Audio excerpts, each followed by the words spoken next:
Good afternoon, gamers! Welcome back, welcome back. I hope everybody's having a good Monday. As for me, I'm very chilly. I'm all wrapped up in a blankie today. But we will warm ourselves by the pyre. Yes, indeed.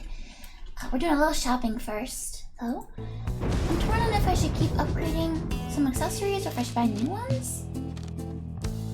It's tough. I want all the things, but I can't afford any of the things, basically. Where's the one I was thinking about buying? This one is 200. I'll probably just keep upgrading what I have. I'll buy more of the powder. It's gotten so expensive, though.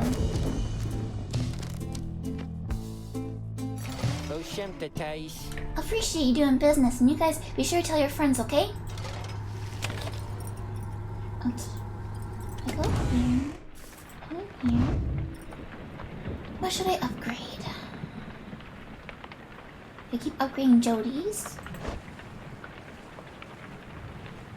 This one. That one I don't think you can upgrade. Upgrade that one. This one. But he's gonna graduate soon, I think.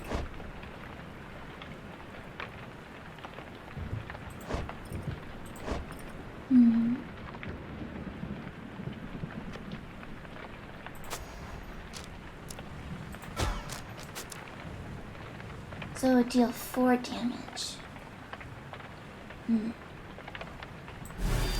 Well, we can max it out. Yeah, treat our girlfriends nice. Only the best for our girlfriend. The afternoon is just beginning to give way to nightfall as you and your companions finish making preparations for the coming rite. Through all the ceremony, you realize Pamitha's nowhere to be found. The last anybody saw of her was shortly after the black wagon came to rest here at the pit of my Leith. She returns just as you're beginning to plan a search for her. Sorry to have worried you there, Rita darling. Just getting a little antsy is all. Had to go and spread my wings a bit and shake away the nerves. She's holding something back. Don't you get in my head, I'm telling you the truth. I'm telling you the truth, damn it. Damn you, Rita, get out, get out, get out! Anyhow, it looks as if the show is about to start. I shall be in the field with the others. As Pamitha departs, you see she's right, as the stars above begin to shine.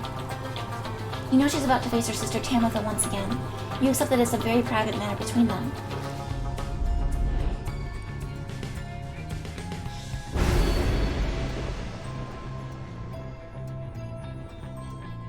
Let's turn this off. Oh yeah. They're quicker. Oh, this is like better AI. That's faster.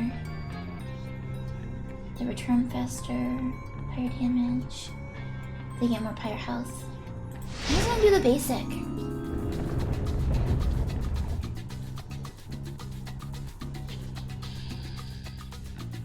Time to fight Pamitha's sister. Big Bertrude can pounce them. The much vaunted Rita has returned.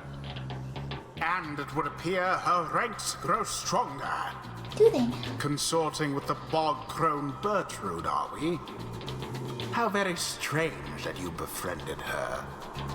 At any rate, your adversaries in this rite shall be the Essence. Put out their flame and walk the path to liberty. It's gonna be bird versus bird. The winged exiles of the Essence take position opposite of your own companions, and their leader soon asserts herself. Pamitha, come forth, no trickery this time. She appears as asked, though remains silent as her blood sister studies her for a time. Tamitha then reaches for her mask. You look weary to me, sister. Oh, too little sleep, I guess. I do get rather anxious sometimes. On the night before one of these things, it can be a lot of pressure. Understandable. The two of them say nothing for a time. You cannot discern what they're thinking. The highway remnants all seem to be very mentally acute, trained as they are from birth. Soon enough, Pamitha cuts to the tension, her tone light as ever. So given further thought to my proposal then. I have. And? And I think that now is not the time for talk. Besides, your comrades there, surely you give them pause. Even now they must be questioning your loyalty. What? But I... Oh, cut it with the stammering, Pamitha. It's very unbecoming, you know that. And you be sure to tell those comrades of yours what you propose to me. She dons her mask once more. As she rejoins the other exiles of the Essence, Pamitha hesitates before returning to your group. I told her she could take my place. That I would keep her up to date about our progress, and that she could take my place if ever it was time for me to go. But you don't have to worry. For one thing, she refused, and for another, well, I'd better tell you later. For now, remember, you can count on me. Hey, Jan, thank you for the Club Club. Ligaratus. Hold a moment, reader. The crone Bertrude slithers forth, wearing the raiments of the rites. Now that Bertrude is among our ranks, it would be best if you became familiar with her repertoire. You have no obligation to make use of her abilities, of course. Good Bertrude, please show the reader something of your aptitude. Nerd. We expect thou shalt be soon inclined to bring our sorceries to bear. Long have we studied these rites of thine. Let us show thee what we know of them thus far. Press The space. bog-crone Bertrude shows herself in full. Though I have to wonder what became of her accomplices. Of one Oh, shift to accomplice slither. in particular. Oh, You watch yourself around her, reader. None are sentenced into exile without sufficient cause. such slithering. And we can blast. Ah, I see. Got a big cone. How are you today, Jem?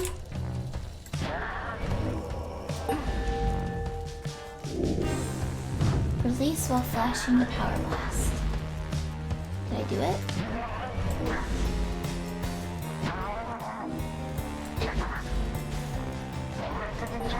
There we go.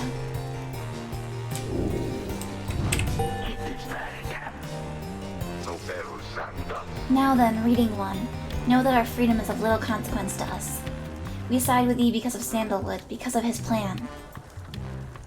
We shall aid thee in the rites, and we shall aid thee in that plan. Thus we are at thy disposal, and await thy bidding. Casually adulting? That's relatable. Oops, I hit my mic. Who shall conduct the rite? Roster bio updated for Tamitha. Or Pamitha. What changed?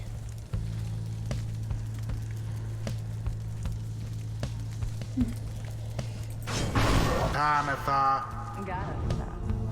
Who else should we bring?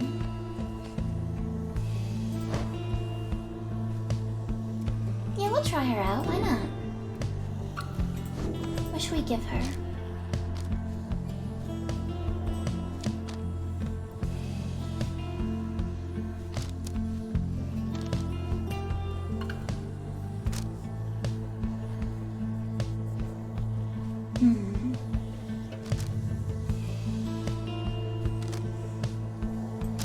Money. Bertrude.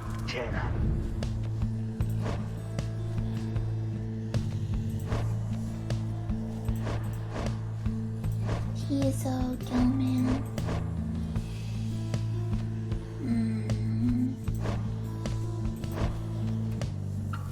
Sure, why not? Tizo.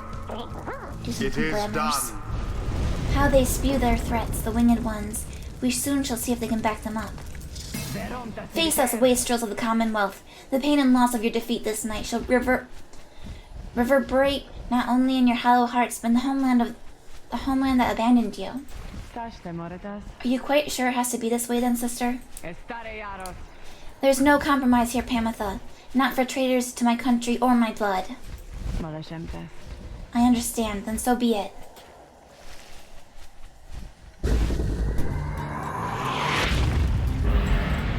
Begin.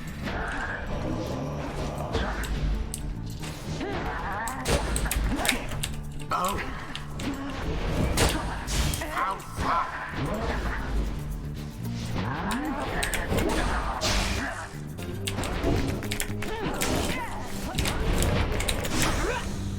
patience, reader.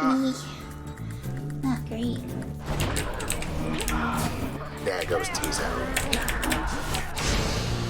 Simply abhorrent. I know. It sure is.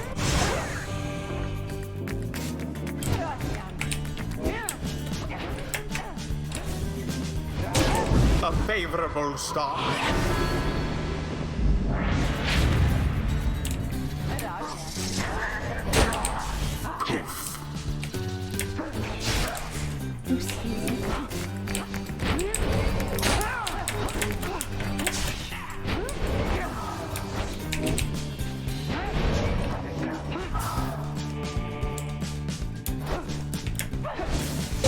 Her wings have served her true. You seem so distracted, Pamitha.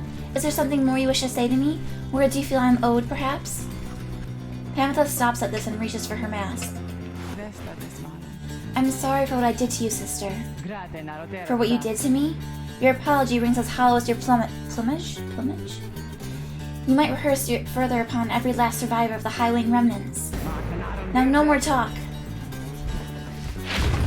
Such hatred spewing constantly from Tamitha. Yet here in exile, she is naught but talk.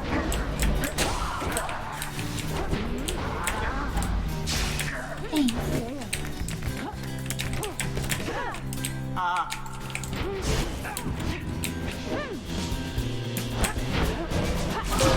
How utterly brave. Plumage? Got it.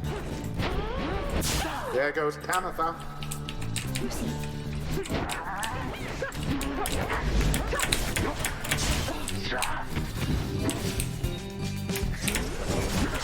Dang. Somebody get the orb. Okay.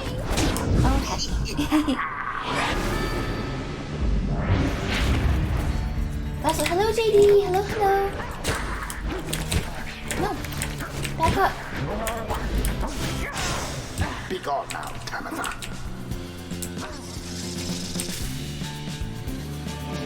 Yay, $5. Done.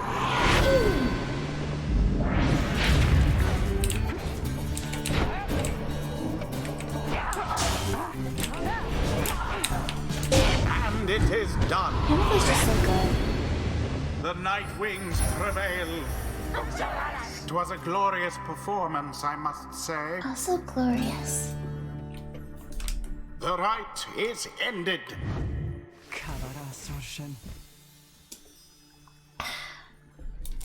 You win, Blood Sister. You win. I don't suppose that means you'll reconsider. You know that I cannot. You were always obstinate, but in that regard and all the others which count for anything, you are inferior to me. Remember that. What you offered is meaningless to me. I shall free myself without your help, or that of anyone. Now then, farewell. Wait, what of your comrades, the Essence? You must need them at least. Mincing my words as ever, Pamitha, know that I do love you in a way. Is that what you wish to hear? My purpose is plain and you stand in its way. You're a fool to think my freedom is my goal. My freedom is a mean towards an end, the likes of which you would never abide. Do you think that you could sway me from my purpose, Pamitha? Pamitha remained silent for some time. No. I think that you will struggle to destroy the Commonwealth no matter what it takes. No matter if in doing so you are destroyed instead. Just so. So then you understand me after all. I don't understand why the enemy's dialogue is so quiet compared to my characters. Kinda weird. Pamitha does not turn to watch her blood sister depart. Options. And the volume is all maxed out.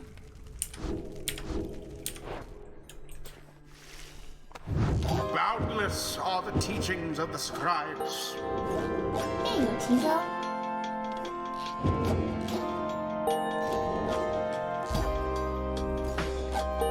Oh, she got a huge chunk. The ancient crone called Bertrude. Thus does our grasp of ancient sorceries grow ever stronger still. What we got for Bertrude? Oh! When our Pyre has less health, she deals more damage. When our Pyre have more health, she deals more damage. Interesting.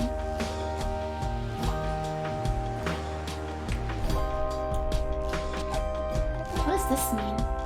She turns them into fast-moving howlers? Weird.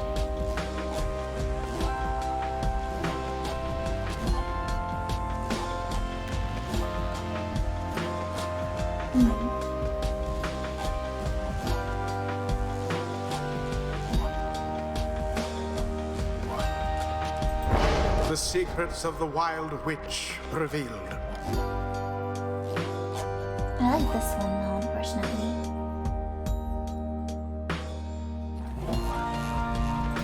Until the next grind.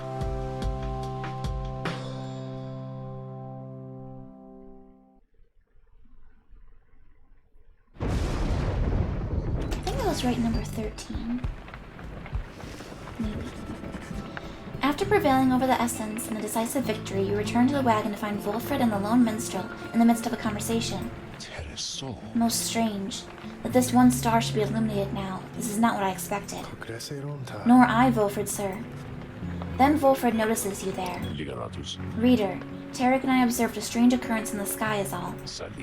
It appears that the star of Calmir rope collar is illuminated now. It is but another star, except our models and predictions of the cosmos do not anticipate this. Anyway, go see for yourself. I shall make the wagon ready in the meantime.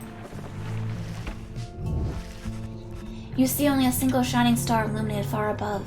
It's just as Wolfred indicated. Where are we going?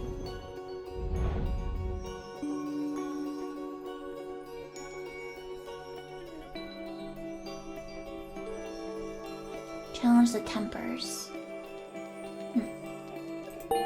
Okay.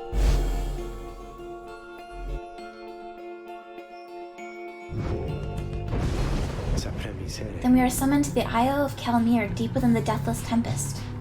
Have you been there before, Tarek? So long ago, I scarce recall the time, only the scent. It is the place from whence the creatures native to this land spring forth.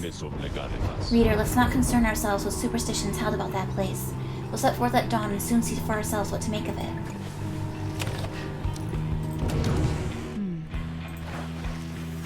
Despite Pamela's mental conditioning, you can tell something is troubling her. She won't listen to a word I say, not one damn word. If she weren't my blood sister, I should think I'd hate her guts as much as she hates mine. She shakes her head. I should apologize, to you and everyone. I sought out Tamitha without asking your leave. Figured I would rather seek forgiveness than permission, you understand. My attempts with Tamitha didn't amount to much, as you well saw. So at this point, I'm hopeful that you'll be more accepting apologies than she is. Though tell me something, reader darling. Do you suppose I'm going to betray you? You may know better than I do at this point. I trust her. You expressed to Pamitha that you do not view her efforts to make peace with Tamitha as being contradictory to the group's larger goals. You understand why she did what she did. She says nothing for a while. That's kind of you to say, darling. May the others see it with such generosity, but if they don't, you need but tell me to depart and I'll be on my way. However, I have a promise that I wish to make to you. You let me stay and I'll see this through with all of you, no matter where we all end up. I'll be on the roof for a bit, I think. You take care too, darling. Despite Pamitha's disappointment with the outcome of her confrontation with her blood sister, you sense she is less troubled now after your brief conversation.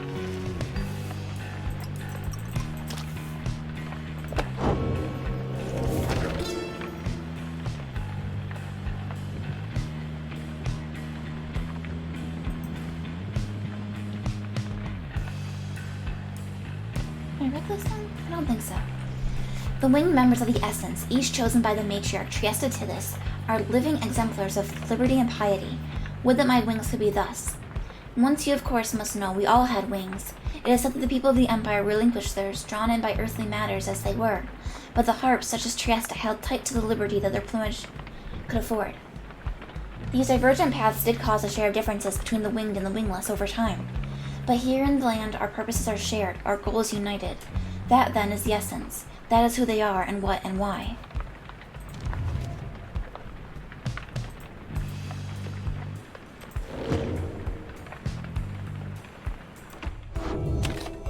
Continue.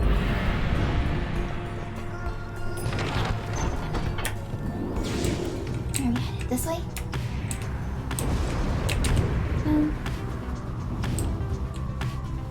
Let's just do a quick look. Just a quick little look.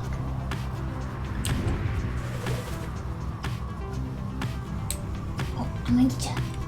I'm gonna get ya. Eh? What was that? You overhear Sir Deluge in a full-on panic as his fellow worm knights attempt to calm him down. What do you mean it was the Nightwings? We are not to face them and are coming right again, are we? At some point he realizes your wagon is aloft beside his own. You Nightwings! This night shall not forgive you this transgression! Must we prevail against whichever adversaries are doomed to face us next? Then we shall come for you! Gah, why must this night be forced to fly so far above the land and sea?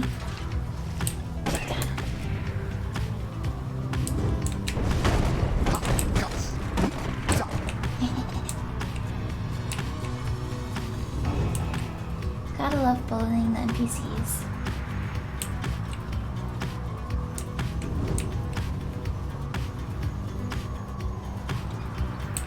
Everybody points of interest. Oh, there's one. Wilfred joins you as you soar high above the storm-ravished waters, on approach to the infamous Isle of Kelmere. Among its cursed qualities, it seems, this wretched storm means I cannot rightly smoke. One of the downsides, small misfortunes, I suppose. The wagon's drive amps seem not to mind, at least. In fact, they seem more animated now even than usual, sir. Perhaps they feel some sort of connection to this place. Tarek, do you suppose the Templars were able to make it here intact? They ought to have seen it in the stars, though we shall soon know for certain. That we shall. Take us in, please, reader. We can land at the reef, or over here. Gertrude or Jody?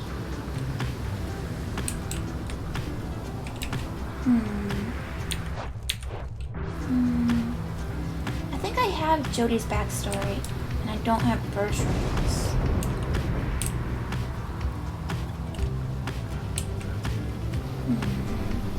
Tough call. Oh, thank you for lurking, Weedy. Thank you, and thank you for the glow club.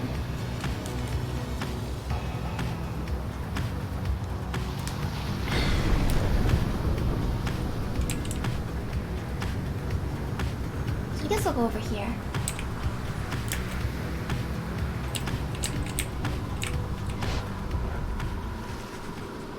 You make landing within the Deathless Tempest, far west of where you first breached the shores beyond. You wonder which sort of celestial landmark lies hidden in these waters, though for now, you have some time left before continuing onward.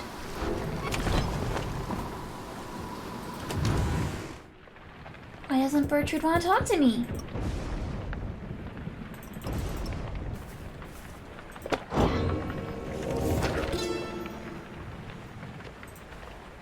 We waited for the Deathless Tempest to subside.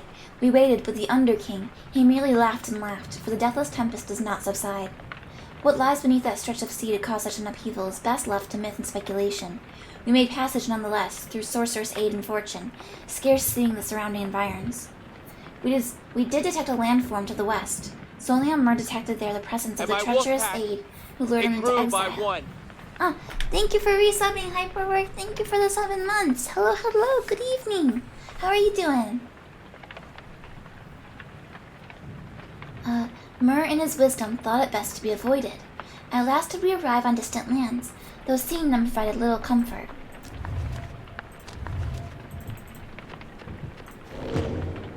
You just got back from IKEA.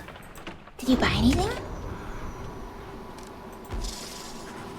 Together with Gertrude, you venture forth into the boundless waters of Sharpshoal to ensure the path is clear and check for anything of value. We've seen enough now for the time. Let us return. You sense Gertrude's spirits lighten to some extent. The survey is brief and uneventful, leaving you with enough time to pursue your vocations on your return. A new dresser, wow! Nice! Gertrude gained a hope. Go over here. This is what I always pick.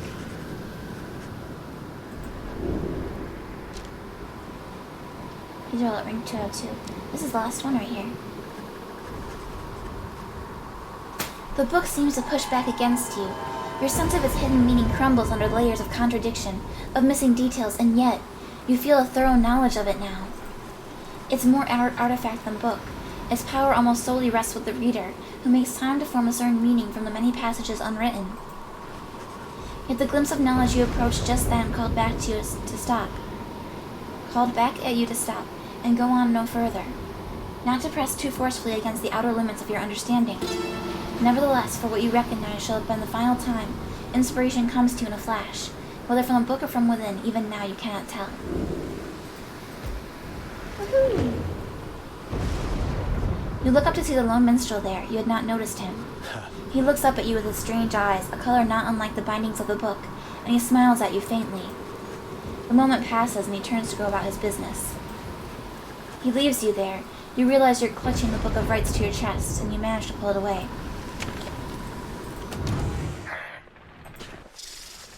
You approach Bertrude just as she's finished polishing the various bottles, flasks, and vials that your fellow exiles have collected during your travels to the downside. The evidence of thy travels, how brazenly you put them on display. Ye tempt these lands to swallow ye. She lets out a long breath. Nonetheless, these trinkets stir our memories, not merely of these lands, but of the country whence we came. Know, reading one, that we are here because of Sandalwood. We met him long ago within the southern bogs. He offered many courtesies, and in exchange we found agreeable. We sought then certain reagents, necessary to our studies of the heavens and the earth. And he knew where to procure them. In exchange, we were to boil for him our finest inks, a certain recipe notorious yet secret. Its stain could never be removed.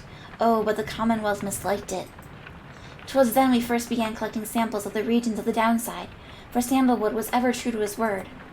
Long have we studied this accursed place, Black Basin, the chaos of the deathless tempest, the richness of the bogs of Flagging Hands, lands so far away, and yet they called to us. If Multimylith was able to traverse the downside in its entirety an age ago, then surely 'twas not beyond reckoning that we could do the same. Furthermore, but she hesitates. It matters not, reading one. Thou hast indulged our tales long enough for now. She slithers away without further explanation. She seems reluctant to discuss the circumstances of her past with Wolfred, yet you sense that she is here by choice.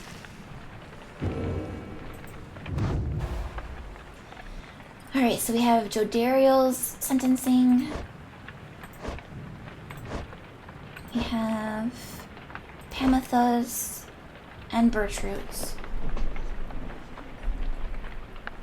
She was accomplice to an illegal stamping press operation, brewing the inks. The records state that she demonstrated willful disregard for the Commonwealth doctrine. She was exiled 21 years ago. Oh wow.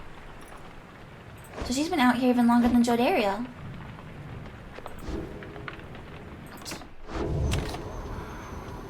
I want to go shopping. Oh, I probably don't have enough money anyway. Oh, actually... A messenger imp with news and rumors from the other side comes huffing towards your wagon, here in the eerie stillness of the deathless tempest. You let it in and offer it some light refreshment, as Ruki would have done. The imp's message turns out to be about him. You learn Ruki's past transgressions have all been forgiven since his return to the Commonwealth. He was even offered a well-appointed home and place of business. It must have represented just the kind of lavish lifestyle that Ruki always claimed to have had for himself and his extended family. Eventually, and somewhat reluctantly, however, he refused the gifts. Instead, he tracked down Wilfred's agents and gave them ample information, thus emboldening their ranks. The last bit of the message sounds as though it was transcribed word for word from something Ruki said. It simply reads, "The rest of you better get back here soon, or else." You thank the messenger imp for the report. Soon it has all your companions talking. We understand that Ruki holds no small degree of influence, at least among his kind. It seems that Greentail had himself a conscience after all. Hariki! Tizo's happy to learn that Ruki joined the revolution. Hard to believe he would have turned down living in that kind of luxury, though maybe he got used to it out here. Ah, the noble Ruki. He's such a shining example unto us all. Don't you think he must have been sad to have turned down a house? I hope he isn't sad. The news of Ruki's liberation fills you and your fellow exiles with newfound resolve. The messenger imp accepts some scraps to eat from you and rushes off.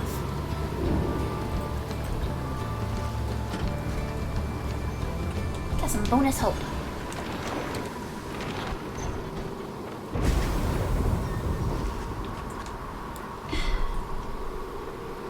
Your wagon shudders to a halt at the Isle of Kelmere. Bizarre outcroppings give it a forbidden feel. In the distance, you hear odd, gibbering noises that sound like drive imps.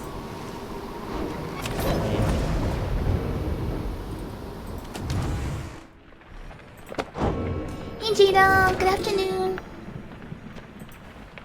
The traitor Kelmir Rope Collar, whereas he brought about our empire's fall, whereas he nearly claimed the life of our dear Solium, we forgive him. We have forgiven him. We give a certain thanks to him, for he has played a vital part in the star's plan. If not for him, then we the Eight would never have aligned. We never found the rope collar. He fled into the sea towards an isle, which we knew well to avoid. 'Twas there, we think, was that Kelmir's tattered mantle finally did him in, among the wild imps. Should the stars ever converge above that isle, it shall be to signify that their long dance across the skies is drawing to a close.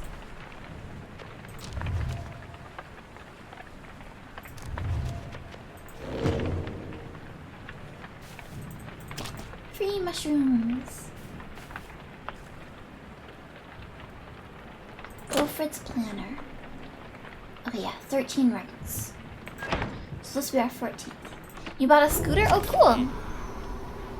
Have you used one before? Whoa, guys, how do you find me all the way out here? I mean, this is for extra special customers. I'm only joking, You're the only customers I got. Got you again, only joking about that, too. Because I got tons of customers. It's just, they already bought a lot of stuff today, so they're not here, okay? Anyways, I just got a little something here that maybe you'll be into. Been hearing about these little numbers for a while. Check them out. He reveals to you a set of twin rings, a jeweled band, and a runed band. There's a set bonus? Oh, wow. It's so expensive though, probably. Thinking these thingers are supposed to be for a couple of lovebirds, you know what I mean? But anybody could probably use them provided they was to buy them off me. Duh, I was gonna get them for myself, but anyways, let me know if you want them. How much are they? Only 88, which I still can't afford. This sucks being broke.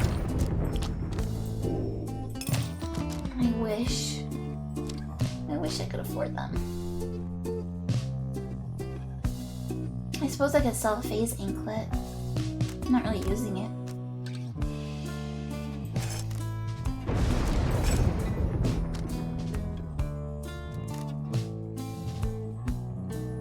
Are you supposed to sell the ones of your allies that graduate?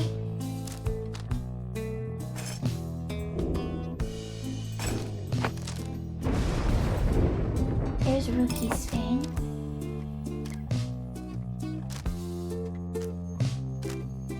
And I'll sell phase since I don't really use it. You know a good joke? What is it? Julep band.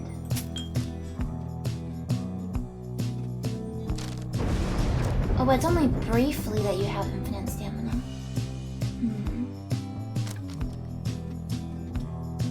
Oh, let's give it a shot.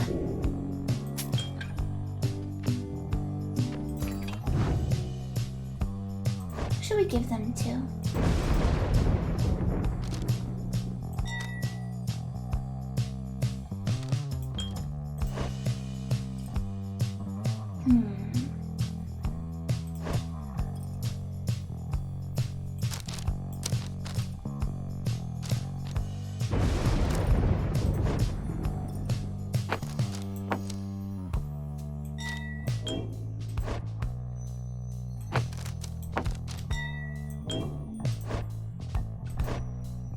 Send home next.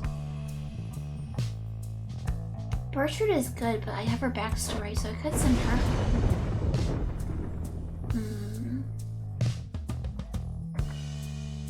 Mojo Dario's backstory.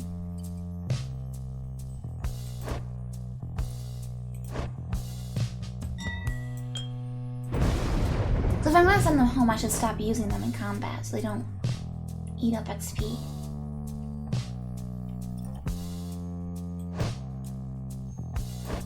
I suppose I could send Teasel home too, since I don't think he really has any backstory for me to unlock.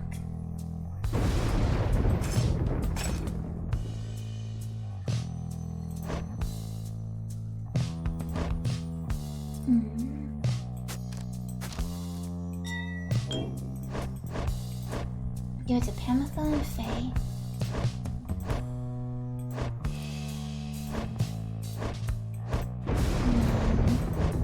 we take with us? Gilman?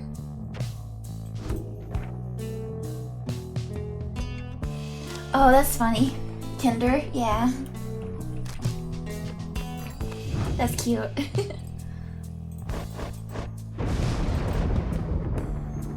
If I do this, I won't have any way to get money.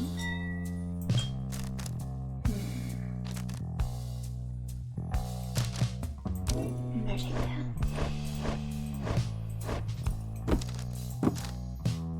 Alright, young man, you get the ring temporarily. Don't get used to it.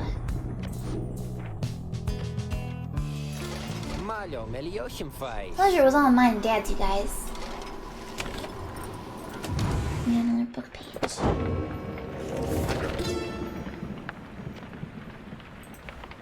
You cannot survive the downside if you cannot get around. Howlers shall descend on you, or tempest shall shear you to pieces. That's just the way of it. Traveling through the environs is no simple feat. Consider yourself blessed if you are born a cur. If not, however, you shall have to find a means to cross these lands without the benefit of 4 strong paws. Lusclorian believes that these untamed lands can be traversed through means unnatural. I thought at first that he meant sorcery, but he suggests invention. He speculates that carriages could cross this land by harnessing its fury. A wild thought, in my case, paws shall suffice.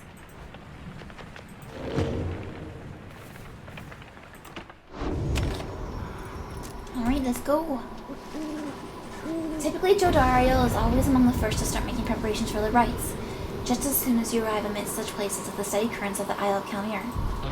This time, however, she does not assist the others. She has not even donned the raiments. Your concern is noted, reader, but it's misplaced. It's only that the one we are to face this time, Ignarius. We denied his liberty before. It seems almost cruel to set him further back. How absurd that I should even care. It's simply that I seldom see those with features similar to mine. Those who have survived here long enough to earn their horns. You bought the scooter so you'd be faster at work? Like you're gonna use it to get to work? Or you're gonna use it while working? And what do you do? I shall go now to prepare. Soon it's nightfall and the stars begin to shine.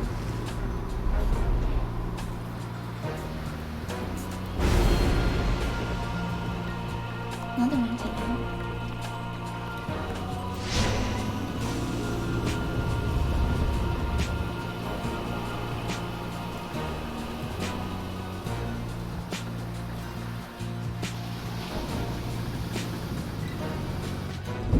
A glorious eve to you as ever, O Looks like you an eyeball. exiles of the Nightwings.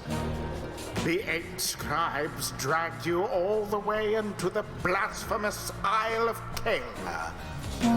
Here you are to be surrounded by even more gibbering nitwits than usual.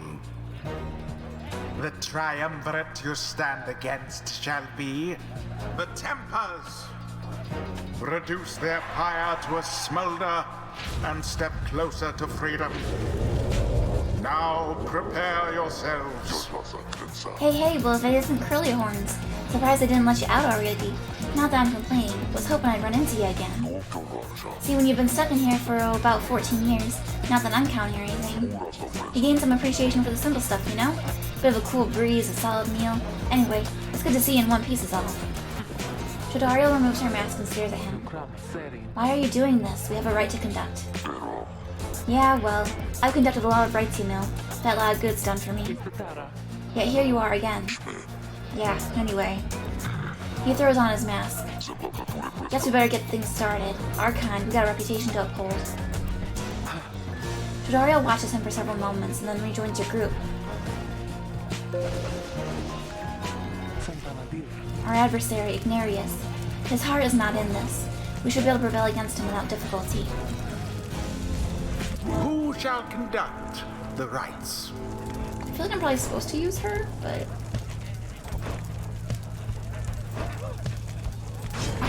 Faye.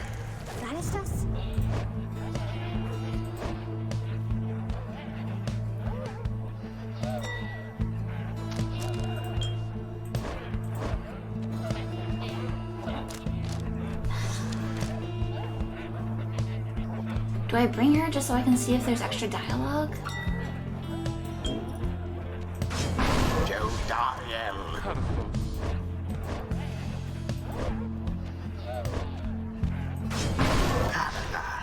Thanks, Dahlia. The choice is cast. Well, let's see if we can crush the Temper Streams again, I guess. Bring it on then, Nightwings. Let's see you beat me again. Oh, you're using it to get to work. I gotcha, I gotcha. I like walking, but it is slow. As the rite commences, the imps throughout the cavernous area roar with excitement while they move around. Our struggles and our plan, mere entertainment to these lonesome creatures. Begging your pardon, sir, the imps of the Isle are quite passionate about the rites. Just now they offered a bounty in soul if our triumvirate proves worthy. They would pay us? In exchange for what exactly? And where did they get the soul for that matter?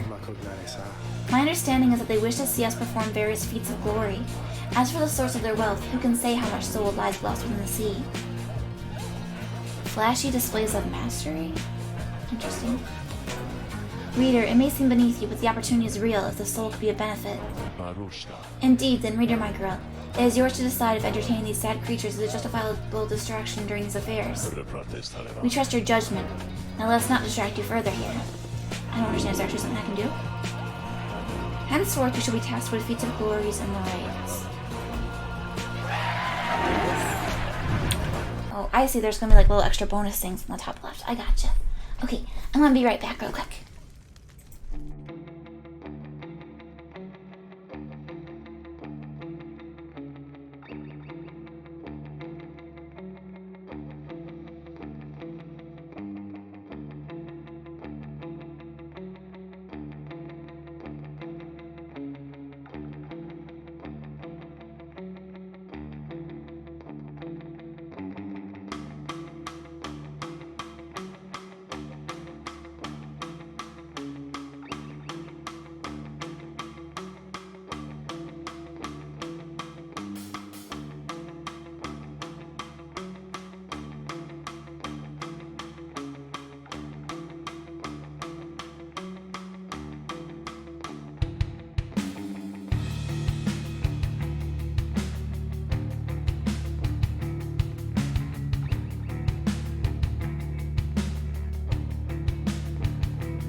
Okay, I'm back. Spanish to exile is not single. My goodness.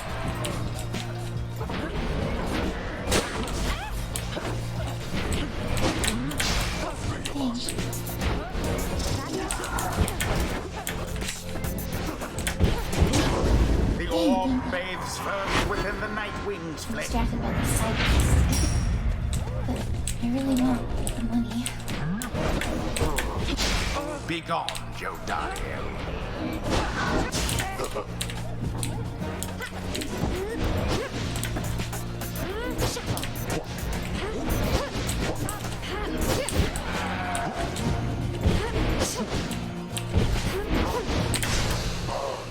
None left unscared.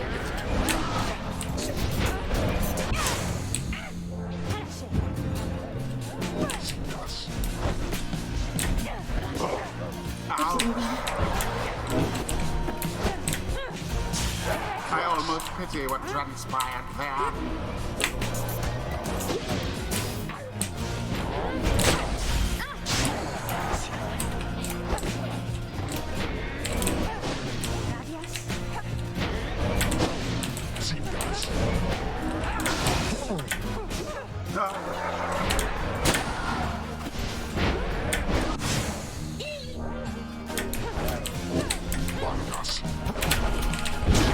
As per the sacred law.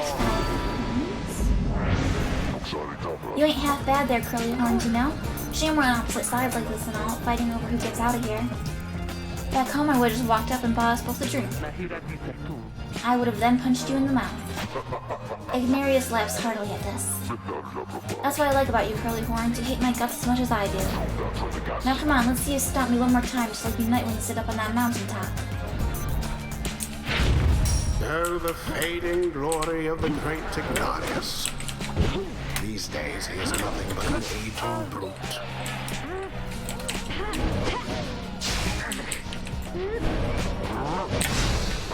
Ignarius perished. Unfortunate for the Tempers.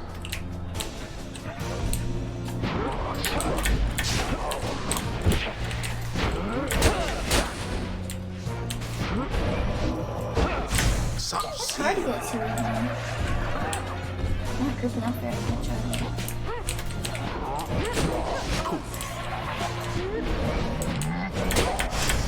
Dang. Wherever did the Night Wings go? Uh-oh. Your pyre sputters.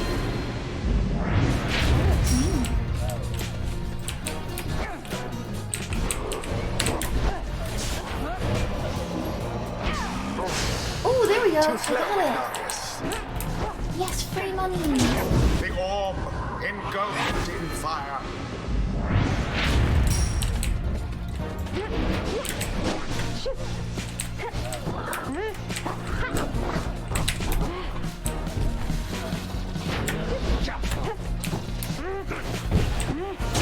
Hey, They good job, douse Faye. the flame.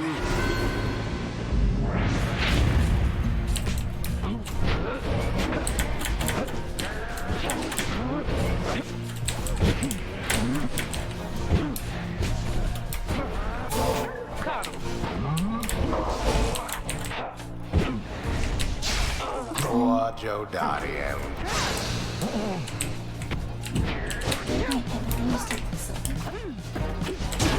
So it is.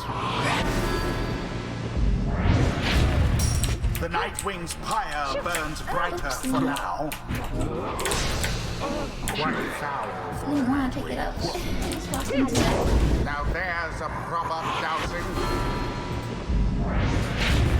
Your adversary's pyre now burns brighter than your own.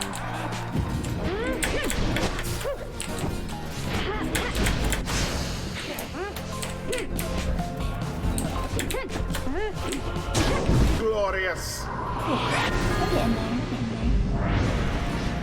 The imps grow more and more agitated with each passing moment. Some start spilling into the sacred grounds. Ugh, I hate these things. Go on, get out of here. We're in the middle of something here.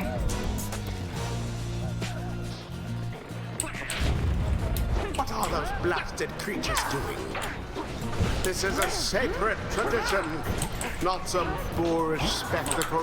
Oh. And Dang it it! is No! done. That's the water.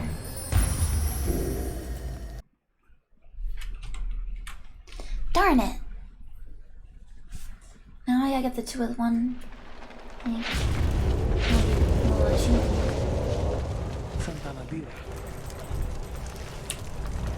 Who shall strive for freedom?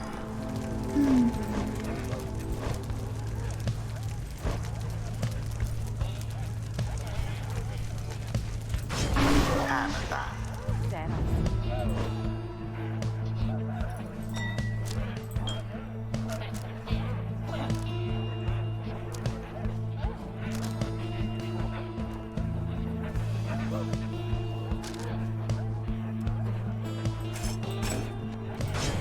Faye.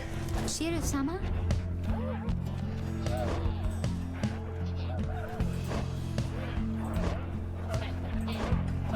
should we pray?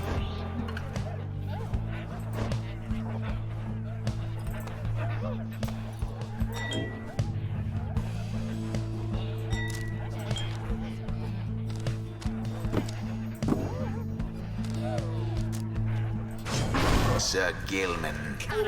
It is done. A most formidable foe we stand against. This knight's most favorite kind.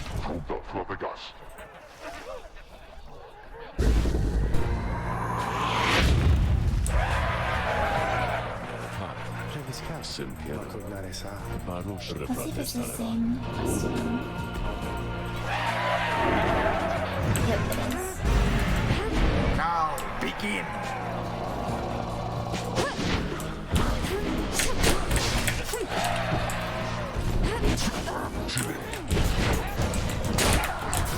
Deftly thwarted the drive.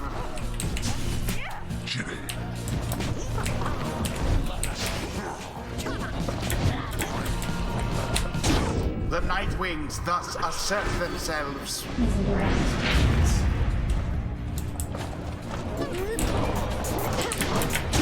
Your flames grow weak.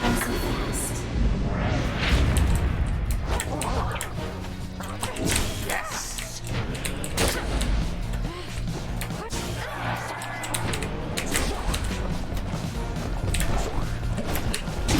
The orb engulfed in fire.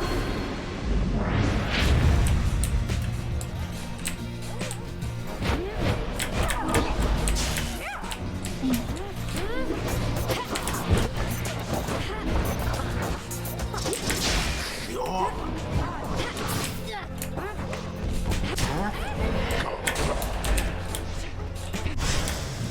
Wherever did the Night Wings go?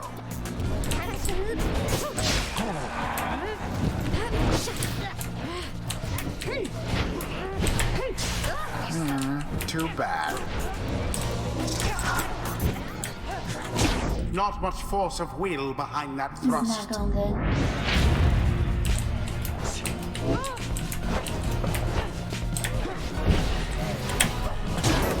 Fire of resolve.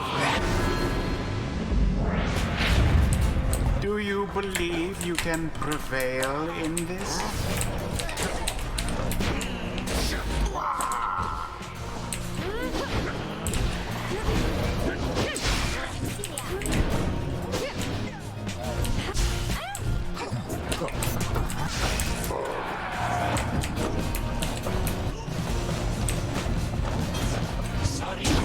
So it is.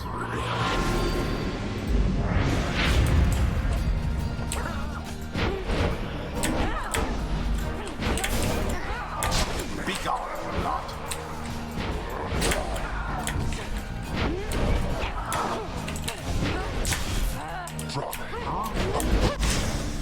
Beneath contempt.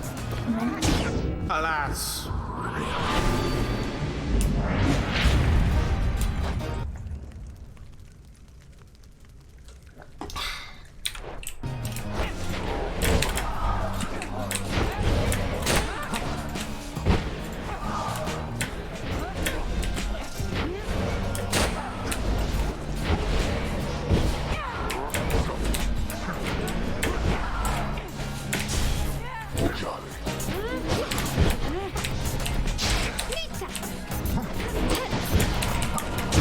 A crushing blow against your Slot damage too.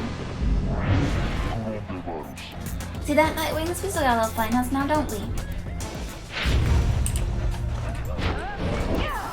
Seize the orb.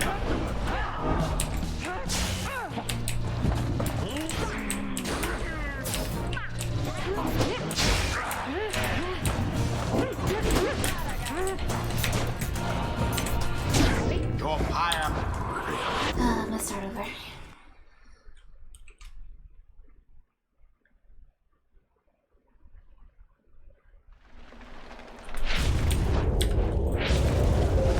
Let's take Jodie with her special item. Who shall strive for freedom? Jodariel.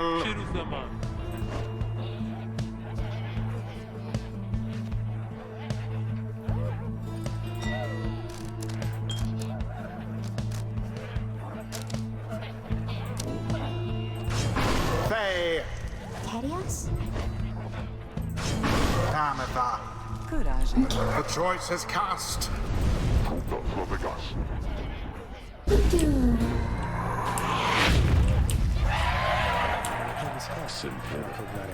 Or take 3 rather.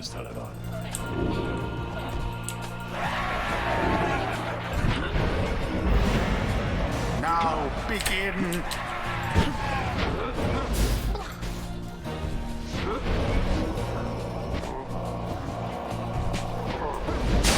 Well cast.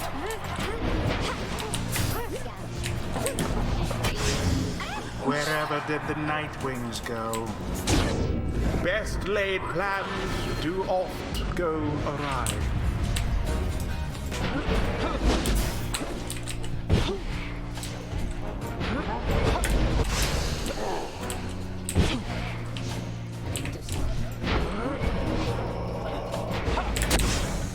Unfortunate for the Templars.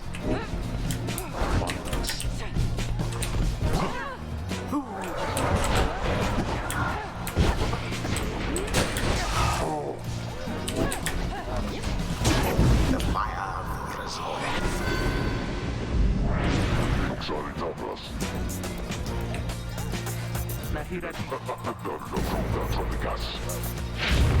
Oh, the fading glory of the great Ignatius. These days he is nothing but an aging boat.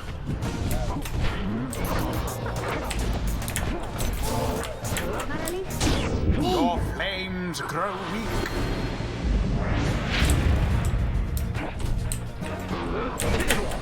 Glorious. Glorious.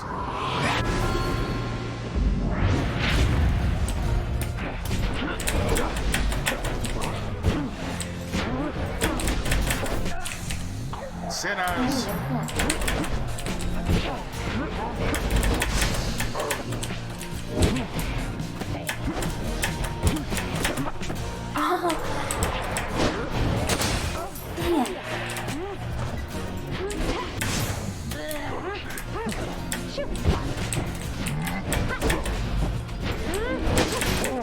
Oh, not Ignatius.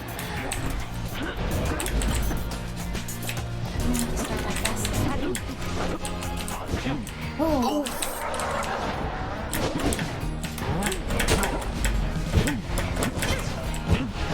Good job, Julie. Blessed be. She did it. It's I only wonder forever. shall the Nightwings press their luck. She soared right in.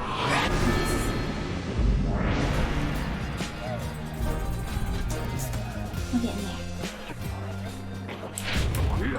What are those blasted creatures doing? Be gone, you lot. And it is done. The Nightwings once again prevail. I May need lots their of gold. next adversaries fare a little better. Thus end this night's proceedings. Well, Curly Horns, what can I tell you? Guess your Nightwing still got spring in your step. You have prevailed. Why'd you hold back? Huh. You really want to know there, huh? Indulge me. Sure. You free tomorrow night? Jodario scoffs at this. She dons her mask. Then she turns and walks away from him without another word. Ignaria simply stands and stares. Damn. What stirs now in the hearts of all these exiles?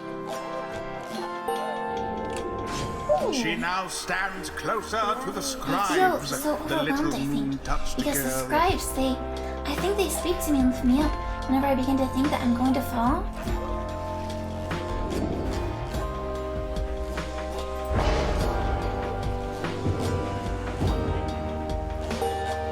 Oh, Even they a too. traitor I'm not fake. heart like Ametha can Good time as learn any to say thanks for something. having me along on this strange little journey of yours, reader darling.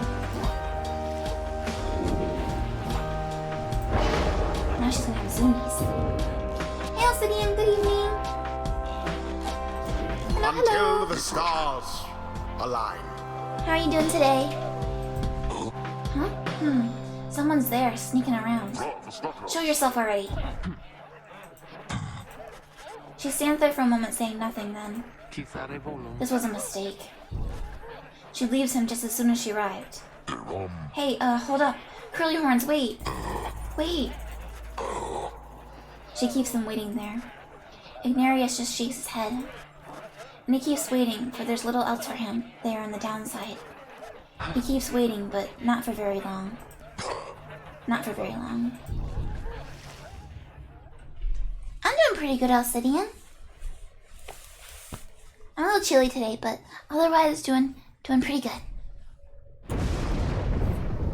It's rainy here. After you and your fellow exiles vanquish the Tempers, you find the lone minstrel tending to one of your own. Jodariel seems to be unwell, although you cannot yet sense why. How are you feeling, madame? My strength has failed me. I feel alert enough, but very, very weak.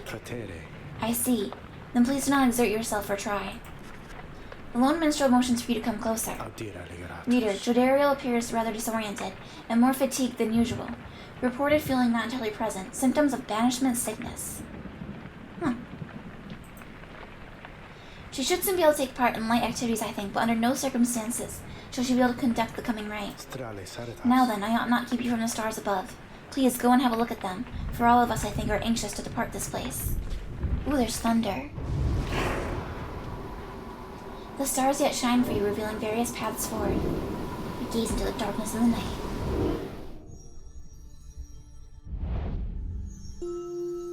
Helb? Or Jomur? Or Lou? The Pyre Hearts? Where are the others?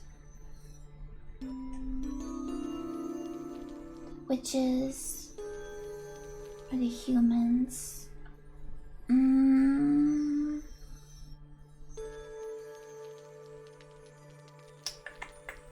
should we face?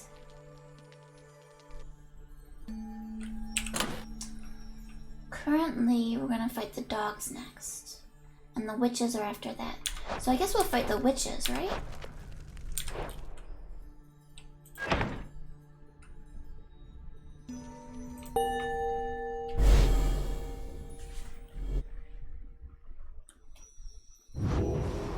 think if you fight people, they go down in the ranking. I see it's time we meet again with Mailed and the Withdrawn. We can make for the spring of Jomur at first light, my girl. Let us recover through the night for now. It's too late to do much else.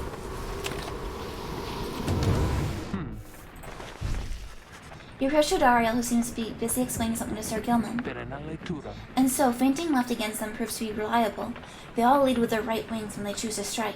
They're quick, but they can leave themselves quite vulnerable. Such sage counsel, madame. This knight feels most emboldened, should he ever be forced to confront the High Wing remnants in single combat. Pray you never shall. Being here, I suppose it's unlikely. She notices you then. Reader, the good knight and I were just comparing survival strategies we picked up on the blood border, reminiscing on old times it could be called. Indeed, the good Jodariel has volunteered to become this knight's master-at-arms, should we ever achieve our liberty together, and this knight humbly accepted. No. What? I said no such thing. I owe you nothing, worm. But the finest lessons are the harshest made, madame. This knight is overjoyed that you would thusly train him as your protege. Reader, spare me, please. You somehow managed to steer the subject back to military tactics. This knight is most impressed with your familiarity with the finer points of being sliced to ribbons by the Howling Remnants, Master Reader. Sir Gilman and Jodariel continue the conversation for some time. You sense they're in relatively good spirits, all things considered.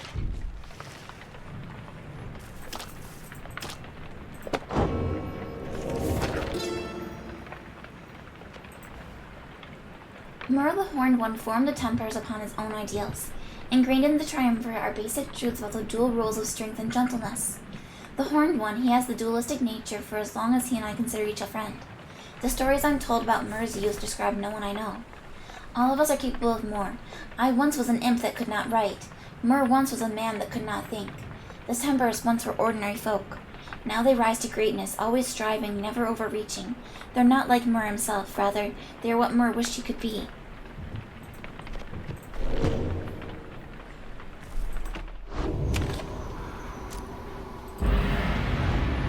Oh, freaking pollens! Alice! Alice, you unleash the pollens!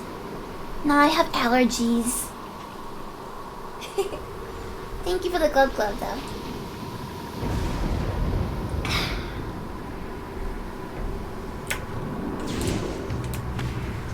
Let's go ram into the other ships.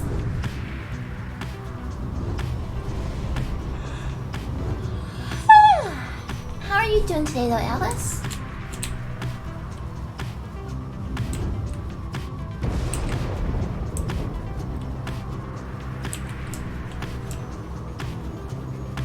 Let's see, nothing yet. Chillin'? Oh, what are you playing later? Are you gonna play more Final Fantasy?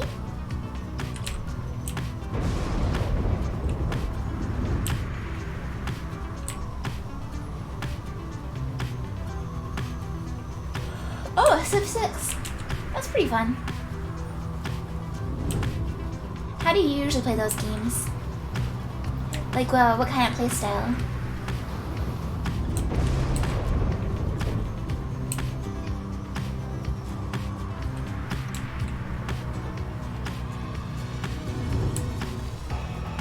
No idea. I always kind of like mind my own business when I play those games, but then everybody attacks me. Yeah.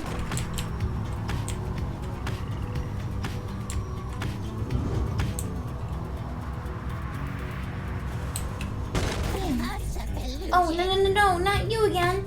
You almost got our hopes up last time, but not this time. Just leave this wretched knight in peace. He wants nothing more to do with you, so go away.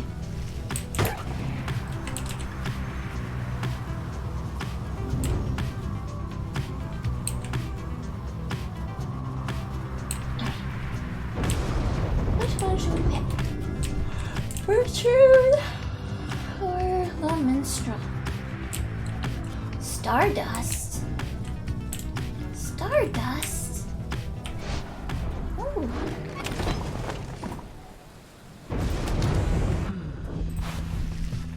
Jodariel seemed more reserved ever than usual, or even than usual since her confrontation with Ignarius and the Tempest. Nonetheless, she addresses you. Tell me something, reader. Back where you came from, did you have someone whom you considered close? You mentioned briefly to Jodariel about a past relationship that meant something to you. She shows no reaction to the details, but you can tell she's listening. I see. I had someone as well. It is something which did not end well, but there were times. She trails off. We had our times. She looks up at you then. That Ignarius, he's a base fool. We've not a thing in common save a set of horns. Yet here I am drawing comparisons with how I felt at times back in the Commonwealth, while speaking to you of him. I'm a little too old to be having such thoughts, reader, especially in a place such as this. Thank you for your time. Do not reveal this to the others. It's a trifling matter and not to be of anyone's concern, especially not mine.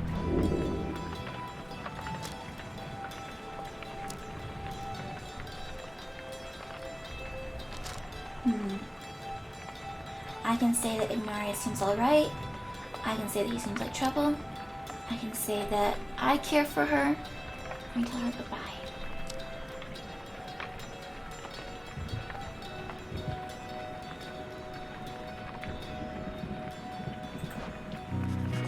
You admit, now without some degree of difficulty, that you've grown to care for her yourself. You understand full well how Ignarius must feel. You knew from the first day that you'd never met anyone quite like her, but you could never have surmised the degree to which this turned out to be true. Jodariel says nothing at first. Brave of you to say. Such flattery, how brave of you to say. In turn, as this conversation demonstrates, I have come to value your kinship. But we shall have to draw a boundary here, for a variety of reasons. I know I'm not being delicate, but you and I both understand, I think, how feelings operate. Please forgive me mine. I care for you, and I'm grateful that you care for me. I got rejected! She departs with a nod. You sense her mood grown darker for the moment, not because of anything you said, but because of how she knows she made you feel. Oops.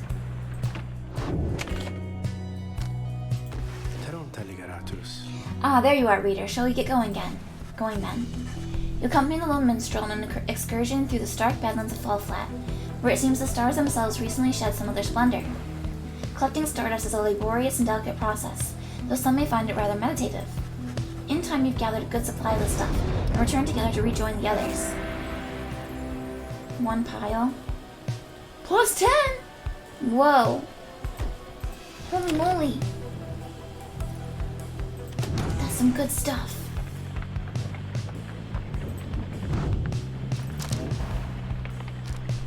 Wow.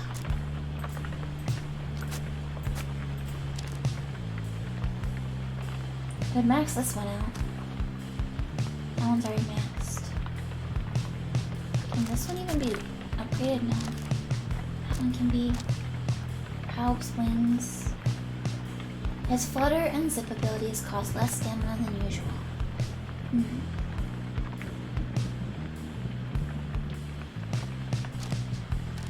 Let's do it. We'll max it out.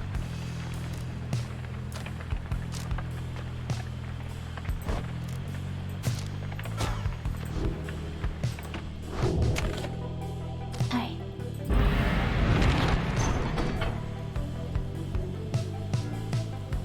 Fighting the witches. You know what they always say, witches get stitches.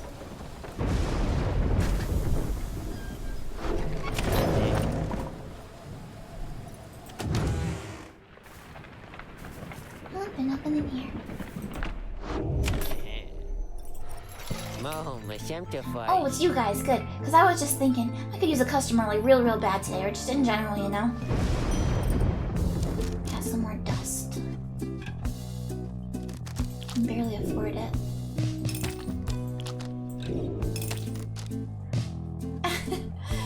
I just have one over, oh my gosh.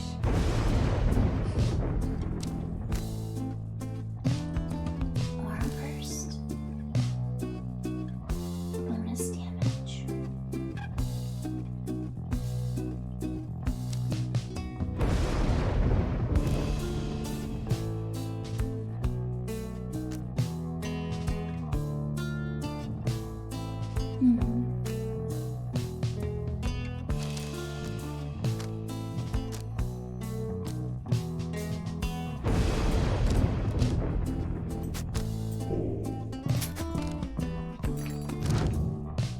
Alright, what should we level up? That's max. This one be leveled? No, I can't level that one. This can be leveled. Level up Jody's. Yeah. Okay. See you guys again sometime soon, maybe, okay? Because I gotta say, you're my favorite customers I had all week.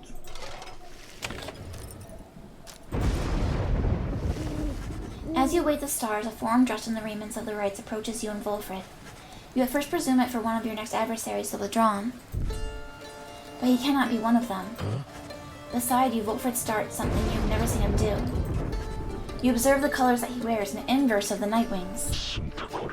Wolfred Sandalwood, it's been a while. No, this cannot be. I think it's the former party that disappeared. The demon unfastens his mask. It can. You perished. I watched you fall. You did. I grieved for years, yet now you live. I do. All of these horns, they grow long ere I could walk again. Unbelievable, then. Why are you here now, Orlech? You know full well, Wolfred, to reclaim what is mine by right. The demon Orlech leaves out another word, just as the stars above burst to life and seem to set the sky aflame. Is he gonna steal my wagon?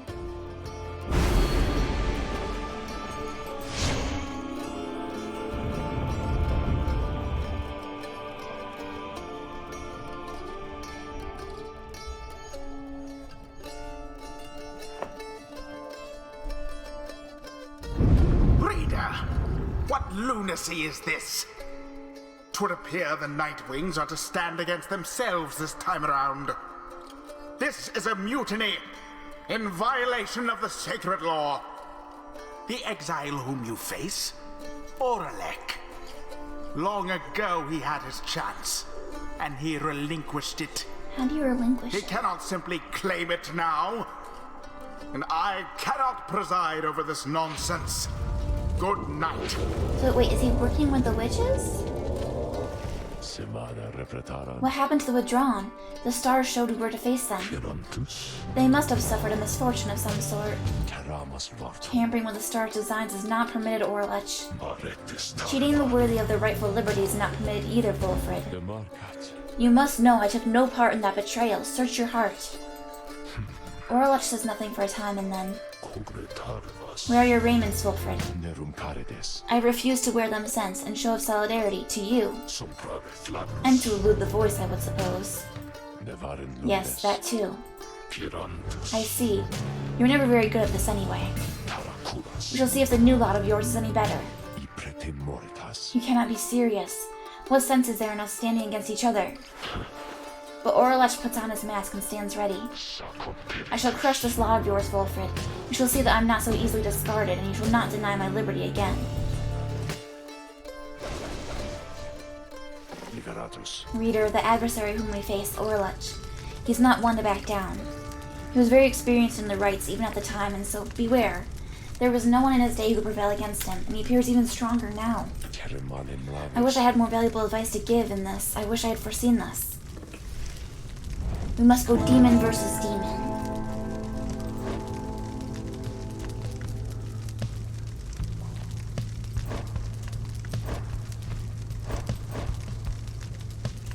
Oh yeah, she's sick. Alright, Bertrude, we're gonna take you out then.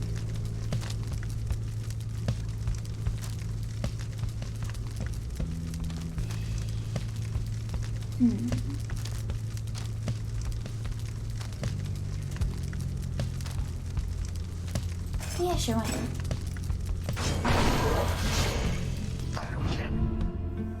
Oh, hey, Monty!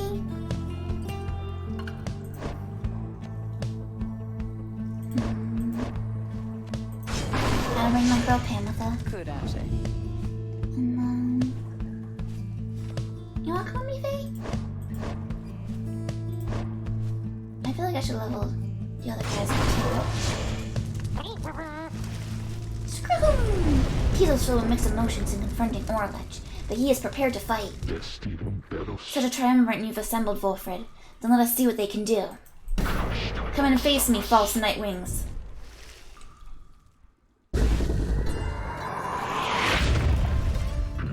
Tizo. Tizo fumbles with his mask. Hurrah!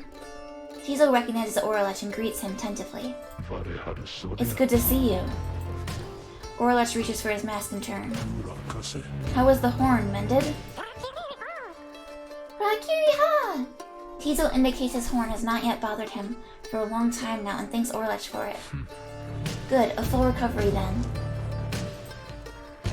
But it's unfortunate to see you standing there with them, Tizo. Berendabi, Come with us, no questions asked. The proposition seemed to catch Tizo off guard. Whew. Tizo indicates that he will not abandon his friends or their quest. He seemed to be pleading with Orlech to stand down, to listen, to not give in to the anger. But Orlech shakes his head. He puts his mask back on. Triumptis This is something I must do, little one. Tizo dons his mask in turn. He chirps nothing more.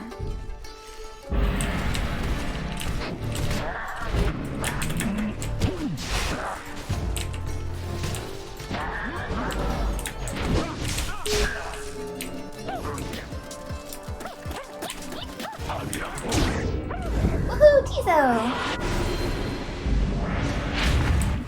Good job, little man.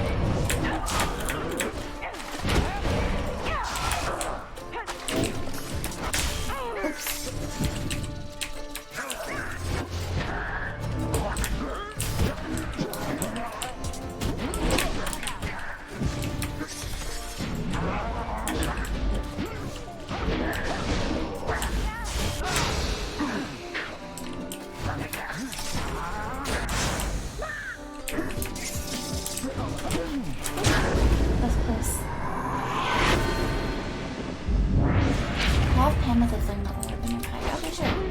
flame. I'm also good at the flame.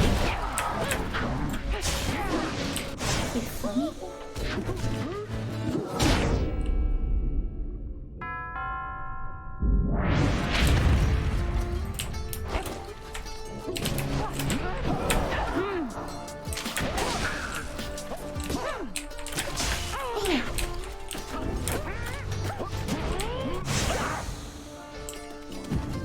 Good job, Tizo.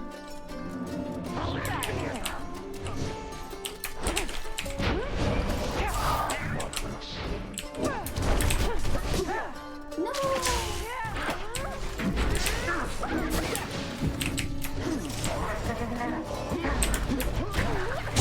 Dang!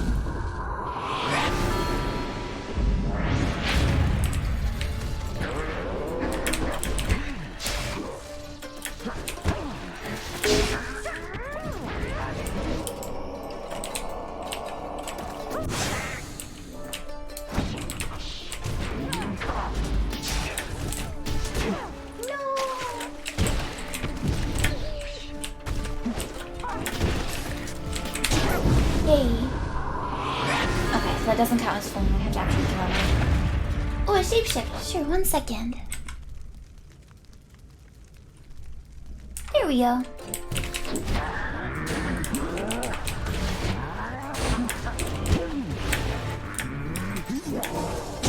Dang it. So long as our pyre yet burns, this is not over. But come now, let's put an end to it.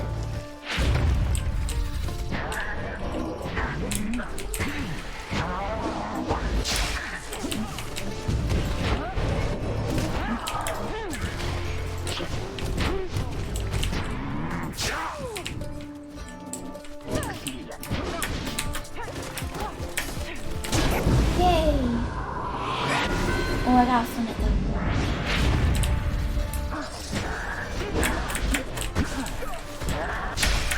Oopsie. Oh no!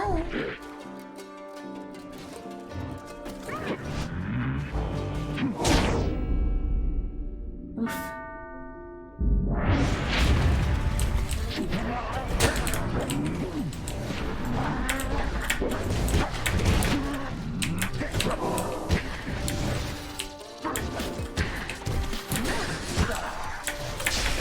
Oopsie.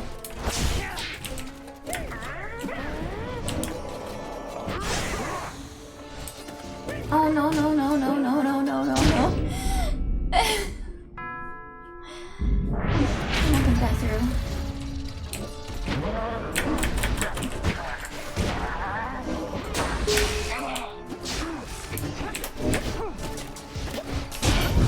There we go.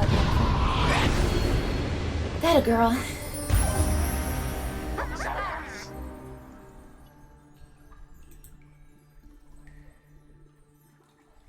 I didn't do the bonus quest, but oh well. You who call yourselves the Nightwings. It seems that you've learned something from Sandalwood after all. But you are the Nightwings in name only, and as for the rites, it's a mockery of what it once stood for. All of this, a stain upon the legacy of the scribes. Wolford looks on as Orlech departs without another word. Orlech, forgive me.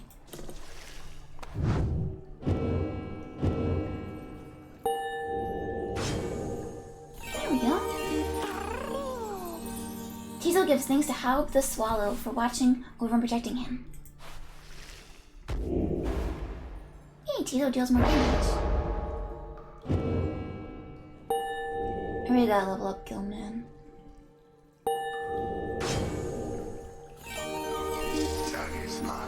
The strange designs of the 8 scribes, their everlasting sorceries are strong within this land, and we shall yet make further use of them, we think.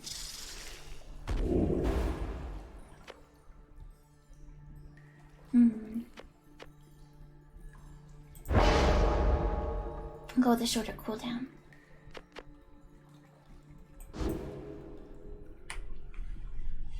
What next?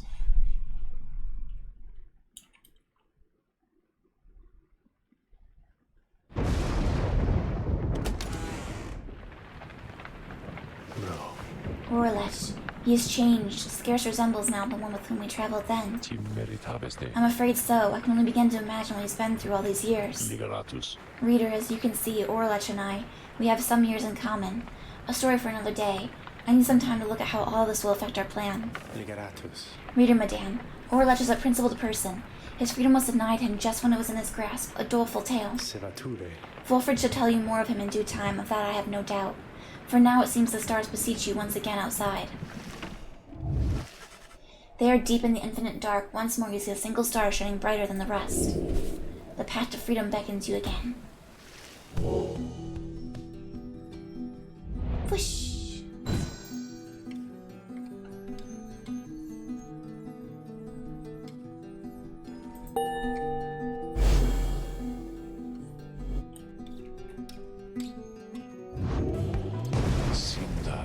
Once more then into the fall of Solium. Excellent. Our plan proceeds at pace.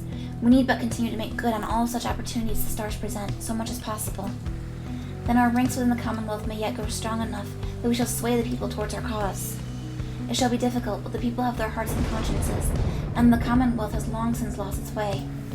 The never-ending wars with the high-wing remnants, the passing of more sentences of exile than ever before, for increasingly more dubious causes. The burning of books, the outlawing of literacy, these are corruptions of the teachings of the scribes. Together we shall prove it soon enough. Fulford, sir, what of Orlech? Fulford says nothing in response at first, but then... Orlech appears to have his own agenda now. We shall try to keep an eye on him, though our plan remains the same. Anyway, we have a mountain which we need to climb. Let's all rest up a bit if possible this night. We fly at the break of dawn. Tizo. Tizo seems despondent following the confrontation with Orlech. Bro! Tizo's filled with mixed emotions. Like Volfred, he thought for sure that Orlech had perished. Tizo's angry that he acted so unfriendly with everyone. Then the little imp looks at you with sadness in his eyes but says no more. He skitters up into the rafters.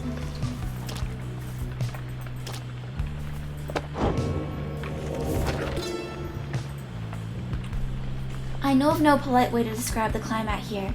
It oppresses every living thing except perhaps the native flora in a few specific areas. Once more, the recommended course is to keep moving.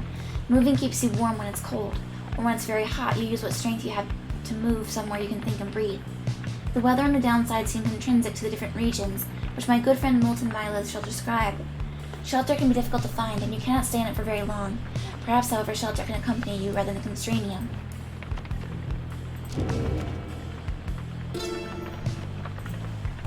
What is life without an adversary? If not for forces that conspire against the will, life would be devoid of its innateness, the desire to overcome. Thus, when we, the Eight, at last each fashioned a triumvirate based on our own ideals, we realized a void still needed to be filled, as the night sky needed its moonlight. We Eight were united. Our triumvirates shared our affection. They needed us to set them all against a common foe. Thus did we form the Nightwings, a triumvirate envisioned to exceed them all, both through means mortal and divine, and give an undue favor in each turning of the cycle. They are the adversary we all face.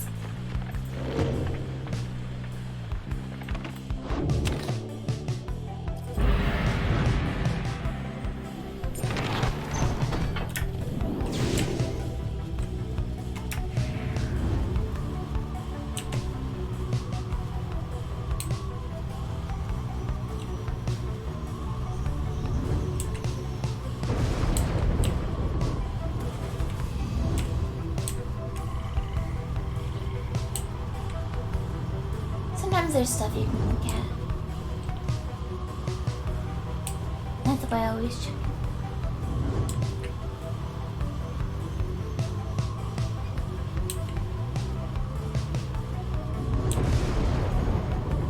I don't think we've got any this time.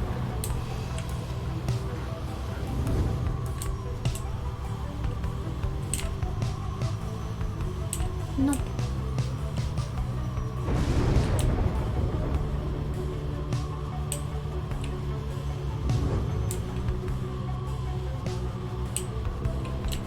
Alright, so we got Emperor's Ascent and Emperor's Fall. I need to learn more about Fae.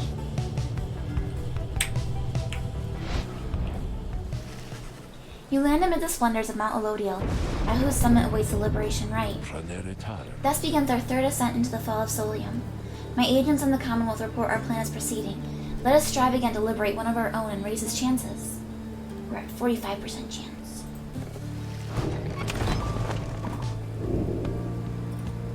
The Beyonder Crystal seeks Bertrude. I see. A visit from my favorite reader. What's the occasion?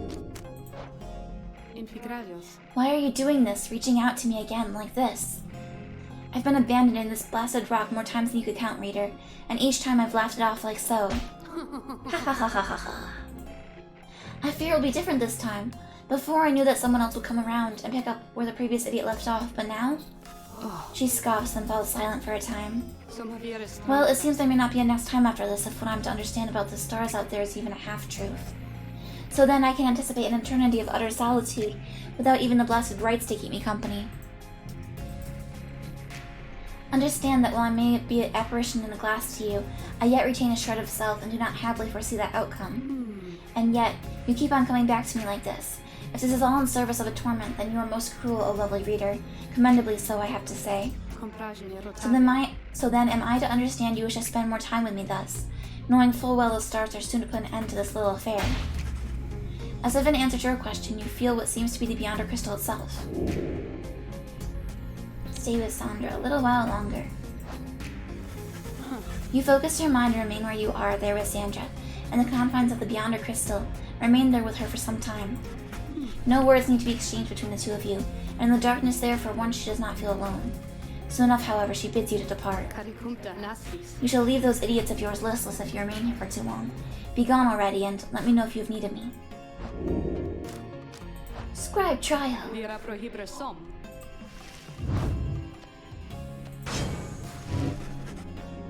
asked Sandra to administer one of her special trials for Bertrude. The old bog crone, then. She does have some potential, I should think. More so than most of those with whom you share that little residence. Then let's bring her forth. Stern Bertrude appears in heed of the summons. We sense that thou hast need of us, Nur.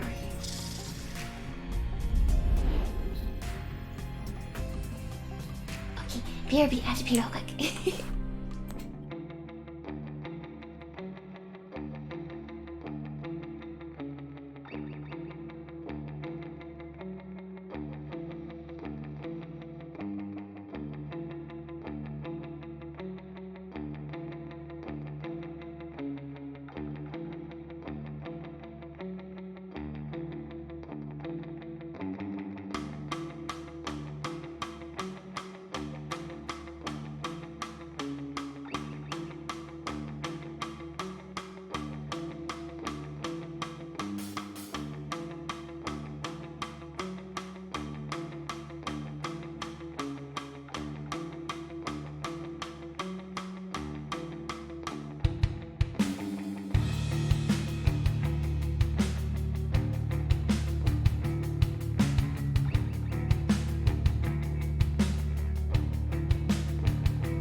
Alright, I'm back.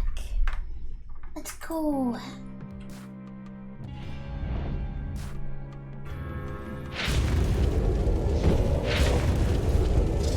fighting the doggos. Oh no, wait, we're doing the scribe trial. The apparition Sandra appears and unfastens her mask. Listen well, crone. You answer to me here. Nurg. How very eloquent. May your vast experience exceed your knack for pleasant conversation. I trust that you shall have little trouble here without the benefit of your more communicative friends. Now come.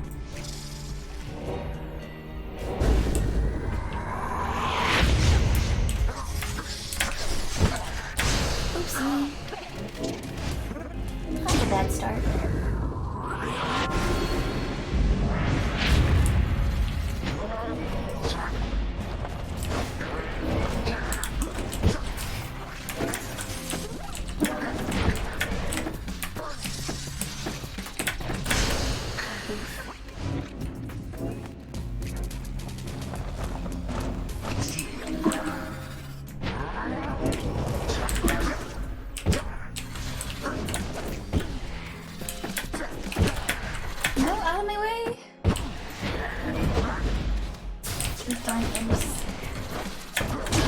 Yay, that one.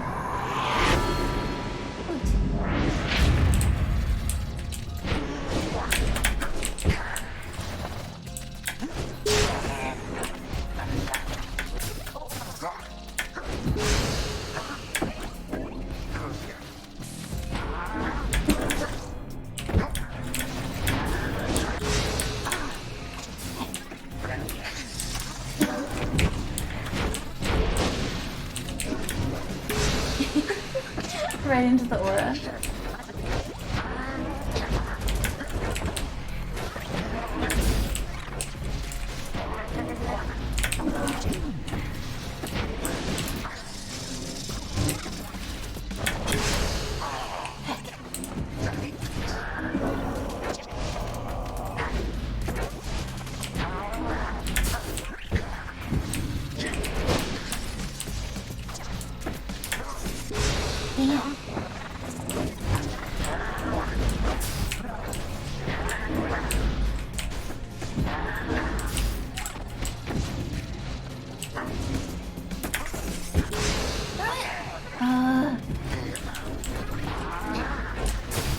At least my moon crest is going on by the lunch.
Oh, that was right there. Damn. That's so close.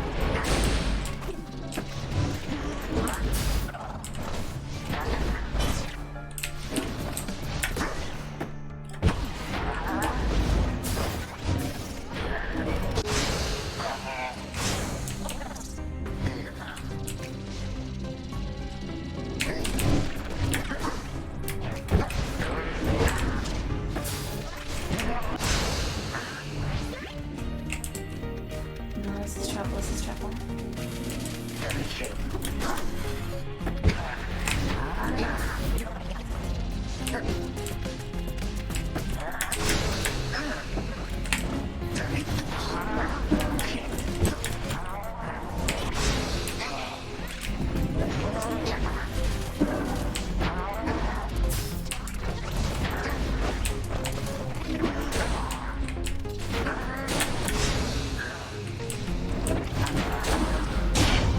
Damn!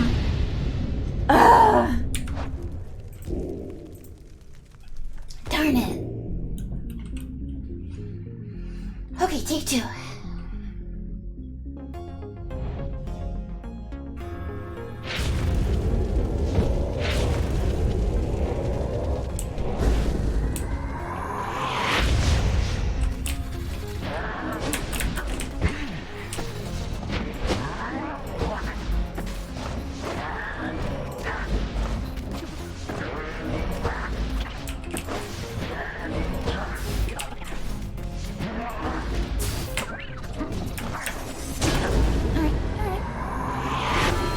Starting off strong.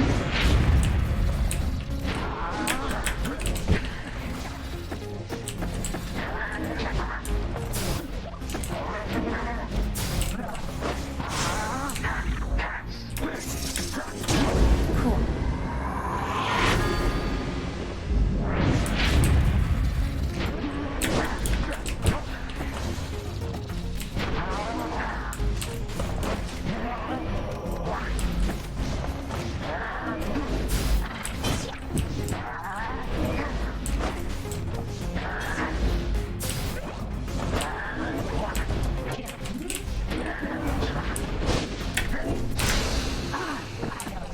Dang.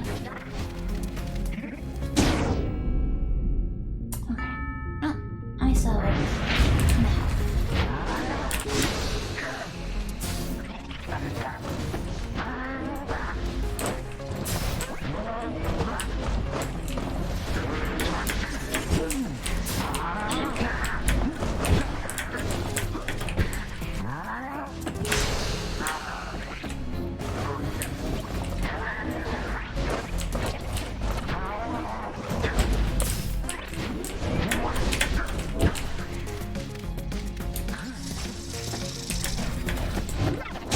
Ah, made it. Okay, much better.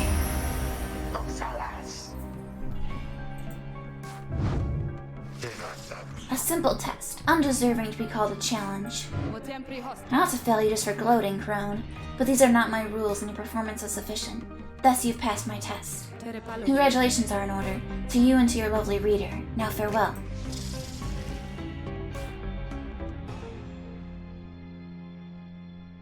Alright, let's see what she gets. Party time!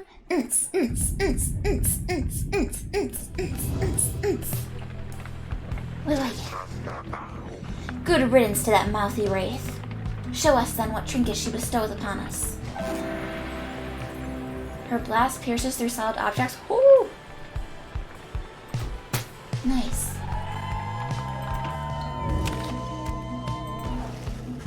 With some time to spare after having landed, you join Faye on a brief expedition to the monument of Hob the Swallow.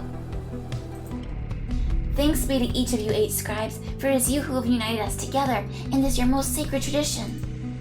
The path and the outcomes are the same, is that not so? But I need not ask, for I'm sure of it, and so I shall follow unflinchingly the path that you've prepared for me. Soon you and she are finished paying your respects.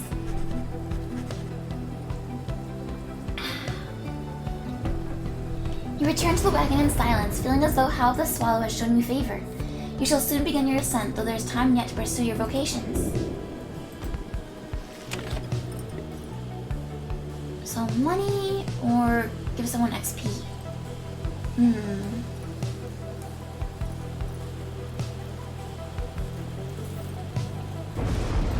gonna go for money. A potent serum. Something Falcon Ron values. There is something worth the burden of this expedition. It seems these lands cannot conceal all their secrets. An apple. Mountain plum. Oh, he is worth a bit. It's not so bad. Faye seems to be talking to the Black Wagon's walls again, though this time something seems to have come over her. Little brother, what is wrong with me? What is wrong with me? What is wrong with me? You're unsure whether to check in with her or leave her be. Wait and listen. Get her attention. Though Faye is clearly capable of surviving on her own, you do worry for her, and in this case make an attempt to reach out to her. Oh, hi miss. I don't think I saw you there just now, and so my little brother here and we were just talking for a little while.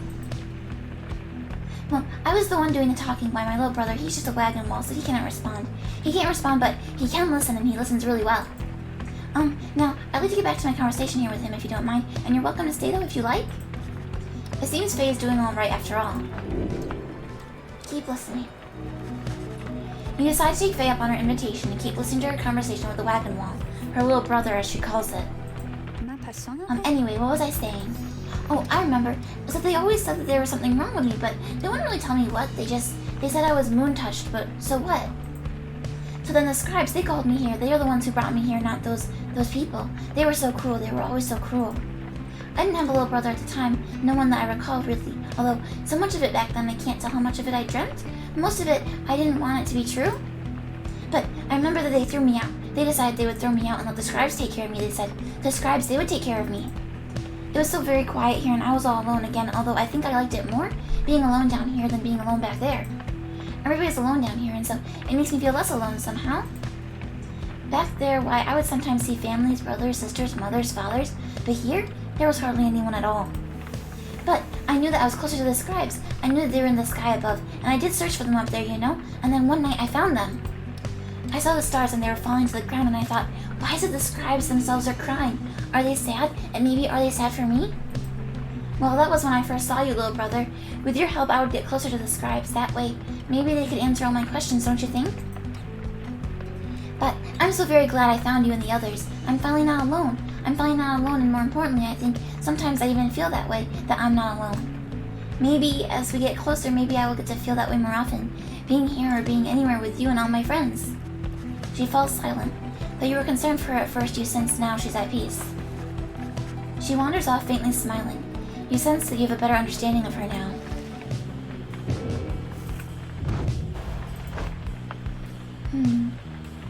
Crime vagrancy. She failed to meet the basic cognitive standards and had no place or family. She demonstrated a thorough lack of understanding of her wrongdoing. And she's been out here for 2 years.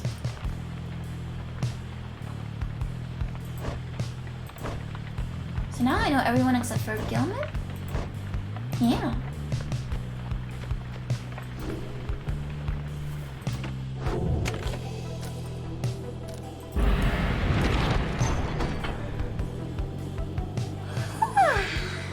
Ferocious roar. Gilman. Yeah, we need to learn more about him.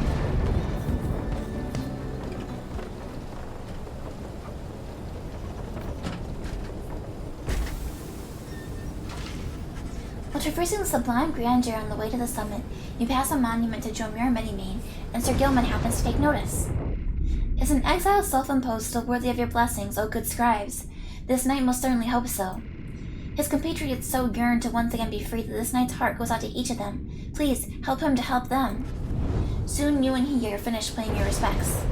As you prepare to continue your ascent, you sense that Jomir Moneymane has shown you favor.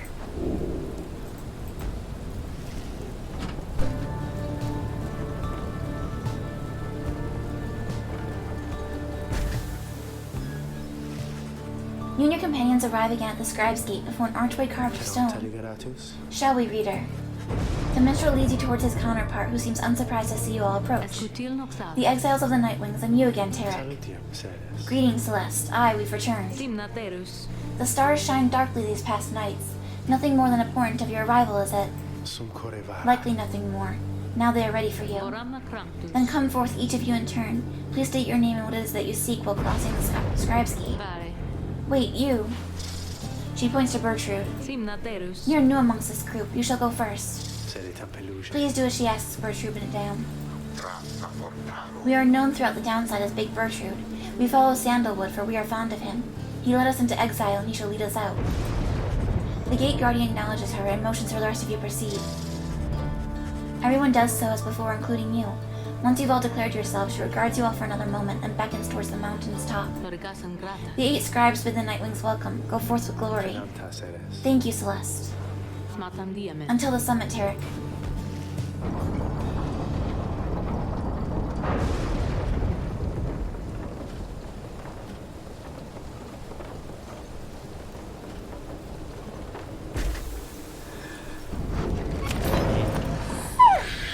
Ferocious roar.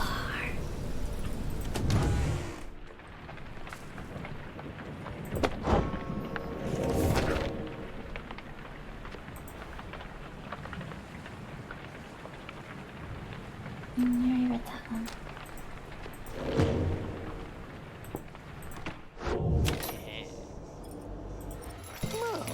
Hey, welcome back, you guys. You know, I guess this is a pretty decent spot for business all of a sudden, because used to be it was real bad up here, you know? I'd be here and just wait and wait and wait, and sometimes it gets real cold, like I was telling you before, and stuff like that. So anyway, you buying anything or what?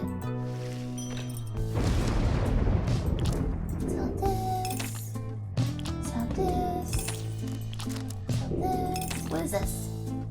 Bottled Void. After getting banished, the bearer returns in a burst that draws in nearby adversaries. Huh? The talisman.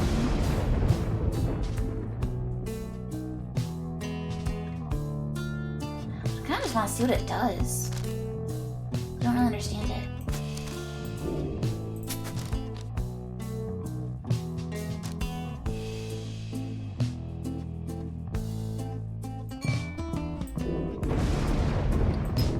I mean, is it a one-time thing, actually?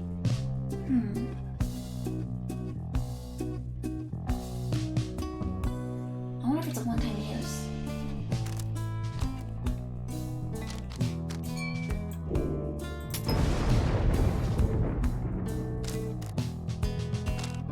Well, at least they're self-aware, J-Dog. Tell your friends about us, because I already told mine. Commence the rite.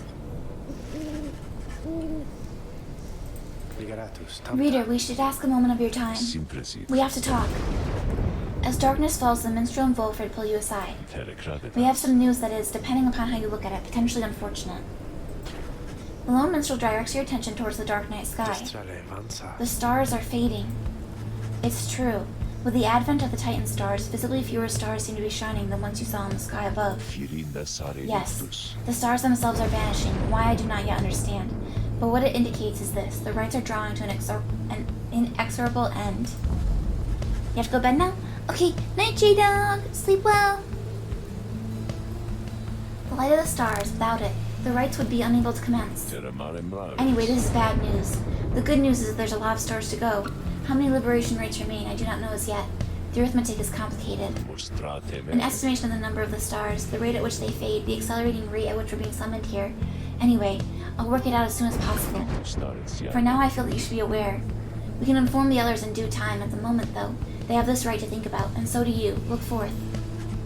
As the stars above began to shine, Volfred's words began to sink in. It seems you have a limited number of chances remaining to liberate your companions, including this one now.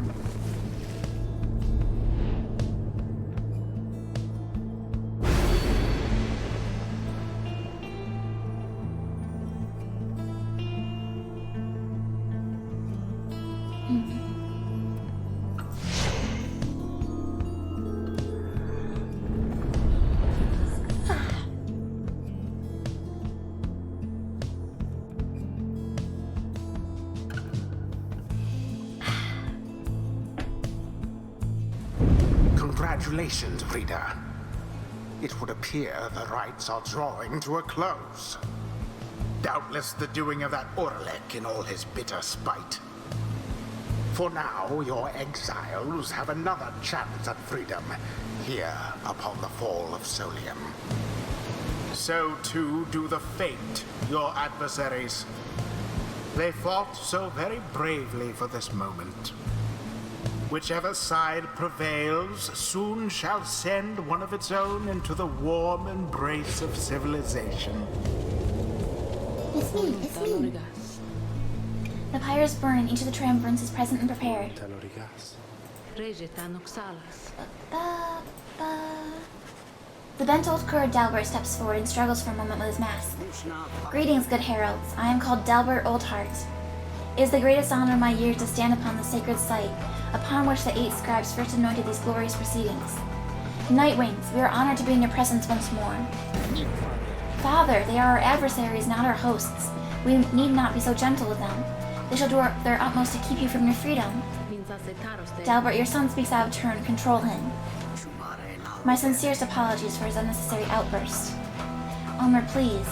We have worked towards this opportunity. We must make the most of it. He puts his mask back on. My son and I stand ready to begin.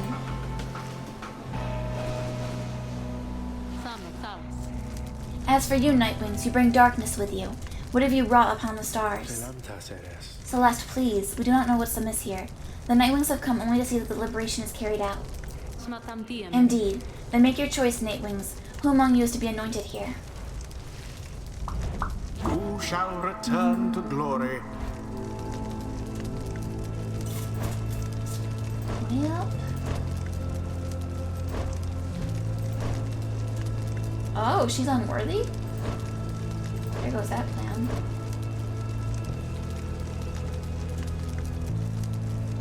Do I send Tizo? It's Tizo, Pamela, or Jodario. I guess I could send Jodario. Jodariel. If that is your wish. That will have freed the first 3 people. The originals.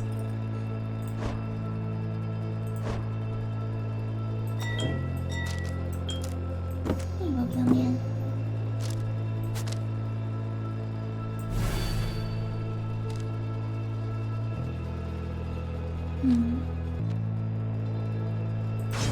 Sir Gilman.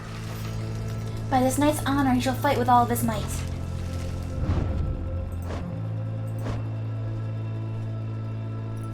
And then, my other girlfriend. Alright, I'll see what I can do for her, reader darling. Very well. We give thanks to have this opportunity to face you, O Nightwings. Now let us strive to our fullest capability, with honor and with grace. Save your strength for the right, Father, and for the voyage home. Let this be our final battle against them.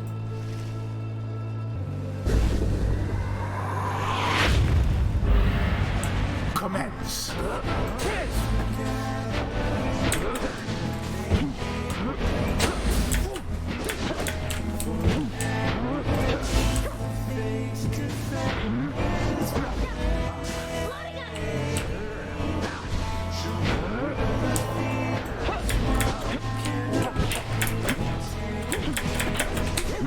Oh, I almost got it.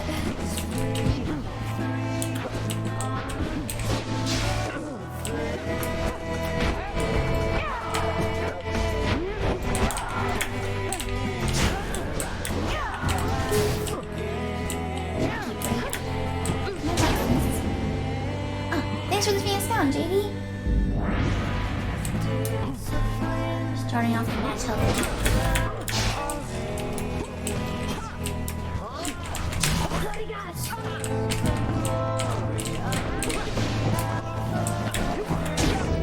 Nice.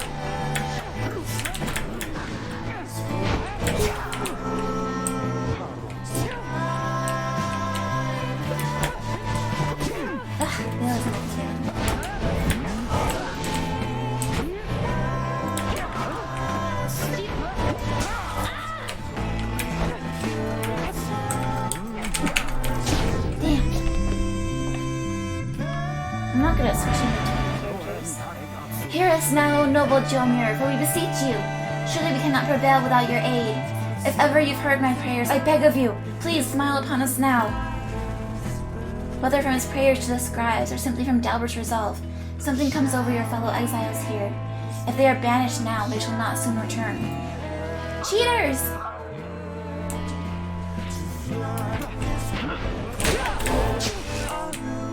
"20 seconds? You gotta be kidding me.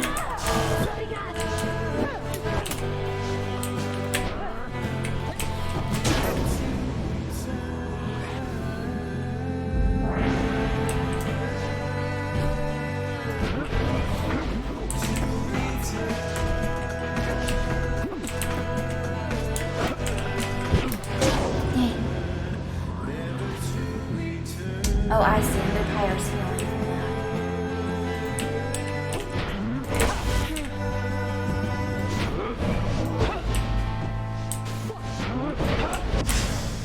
That was the last of them. Someone grasped the orb.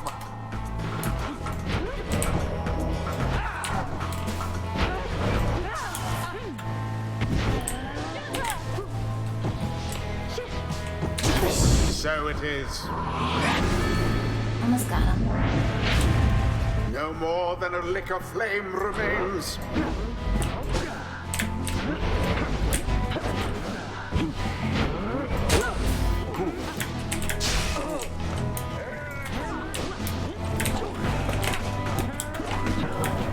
Dang. Unacceptable. Unacceptable.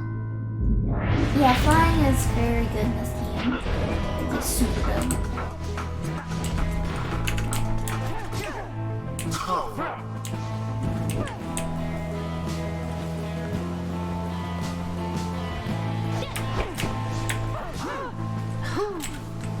I mean, they can still get you while you're flying, but definitely seems harder. Plus, you can fly over obstacles too. See, right there, they're not gonna get him.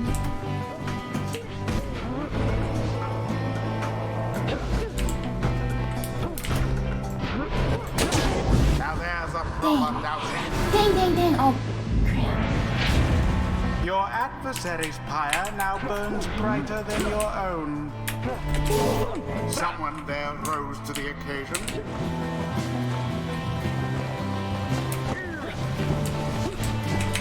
So fast. There it is, at last. Ugh. The Night Wings prove to their worth. Of their adversaries, the same cannot be said. I feel bad for the old man dog, though. Thus ends the liberation rite. And thus, the scribes have chosen the exile appointed by the Night Wings shall be free. Be free, Jody, be free. Absolved of all misdeeds. Return to glory in the Commonwealth. Her adversary and all others shall remain to carry out their rightful sentences. Alas, my son, once more it seems that I failed you. Father, wait! What good is freedom to us anyway if we'd be apart?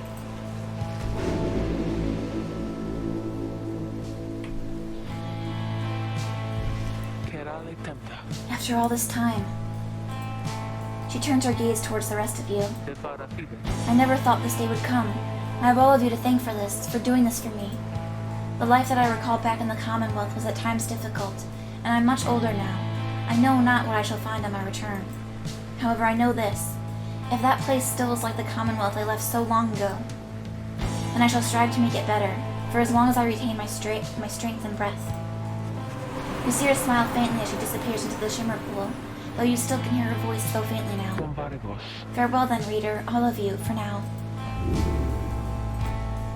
Godspeed, Captain Jodariel. The 8 scribes are ever merciful. Oh, so merciful. By their grace, Such mercy. the cycle of the rites may yet continue for a while.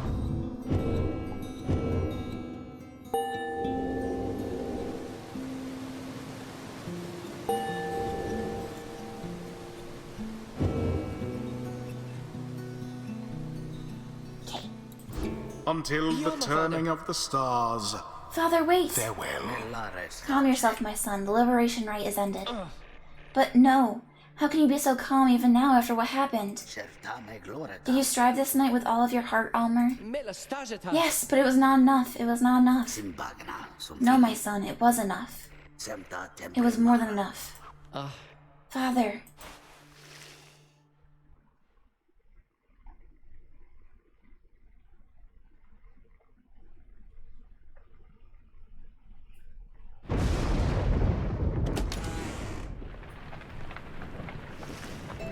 We prevailed in the liberation against the fate.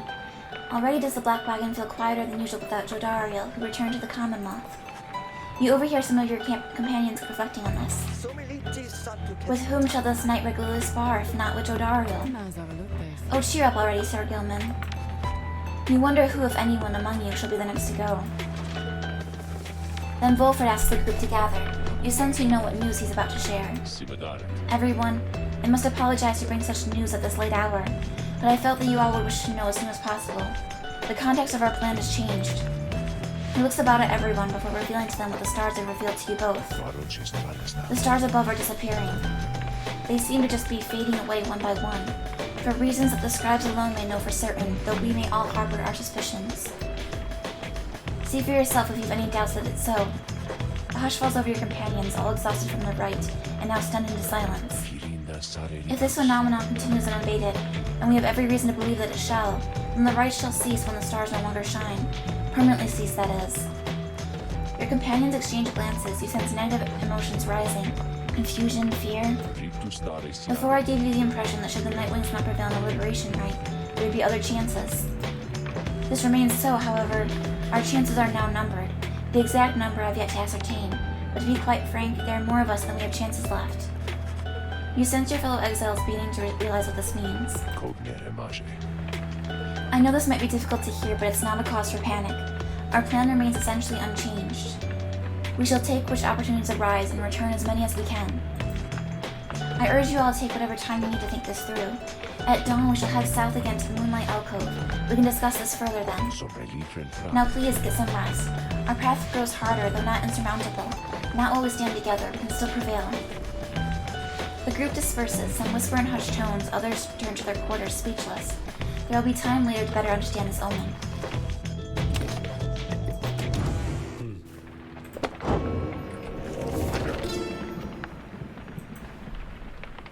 How to sustain oneself with food and drink in such a place as this?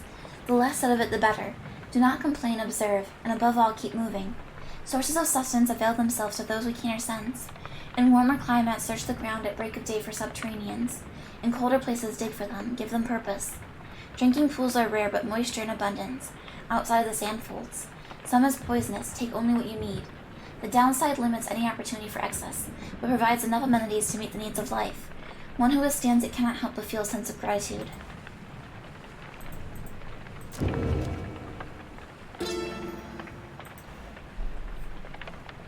Each one of us within the 8, besides the imp Haub, we would have perished in the downside had we not found each other and together formed our union. Here in the downside all are bound, but that which binds us here does have some latitude. We chose the bond of kinship. Our exiles have precedence over our differences. The empire, which had subjugated all of our kind into a tense alliance, should give way to a society in which our differences are paramount. There may you embrace your ancient cultures, whilst jointly forming a great culture all its own. Next to mercy is its kinship that shall form the bedrock of our commonwealth.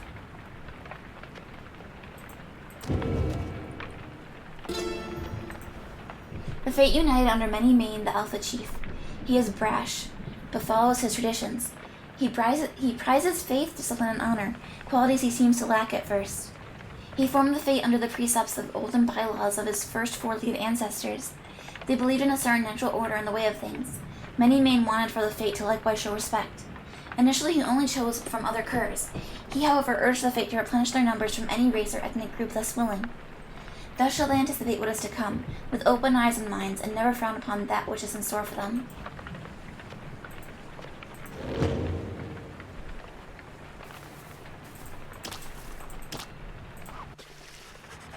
After the liberation of Jodariel, you find the lone minstrel back in the wagon, looking as though no such thing has occurred this night. You think you see him tilt his head as you approach.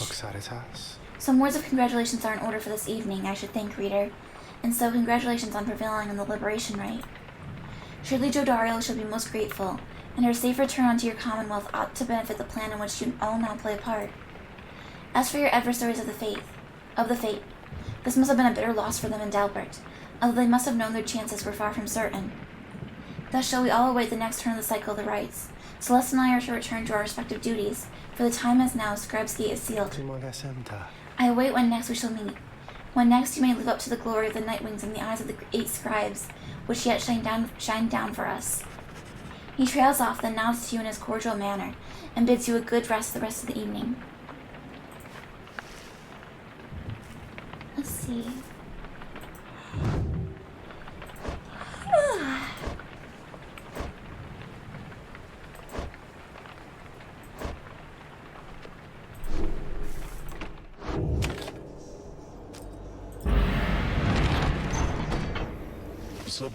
Good morning, everyone.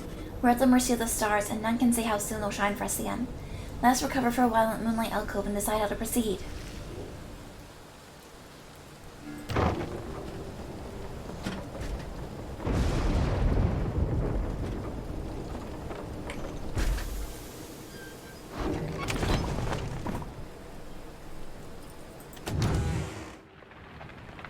Nothing in here, huh?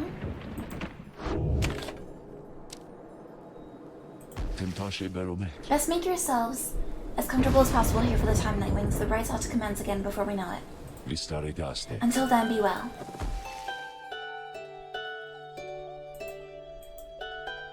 The cycle of rites is ending. The news that Volfred and the Lone Minstrel revealed to you now threatens to disrupt the group's resolve. Who most deserves their freedom? Can there be any hope for your revolutionary plan to change the Commonwealth if too few exiles manage to return? These questions hang like a fog over you and your companions as you linger there on Mount Elodiel. For now, the exiles of the Nightwings vow to stick together, for as many opportunities as they shall have. Many moons pass. One cold evening, Volfred finds you off on your own. Well, my girl, it's time once more. Come see. Volfred indicates the sky, and through the snow you see that he's right. Soon all of your companions are gathered. Volfred regards the group in a steady manner. As you all know, I've refrained from participating in the rites myself. This was a long-held choice of mine for a variety of reasons. Chief among those reasons is that I might direct our plan, free from unwanted attention, both from our adversaries here and those who would oppose us in the Commonwealth. Another reason is my past experiences conducting the rites. It did not end on good terms. Before my time, the Nightwings comprised 3 exiles, Brighton, Ergisa, and Orlech. Little Tiza was with them as well, still learning in their ways.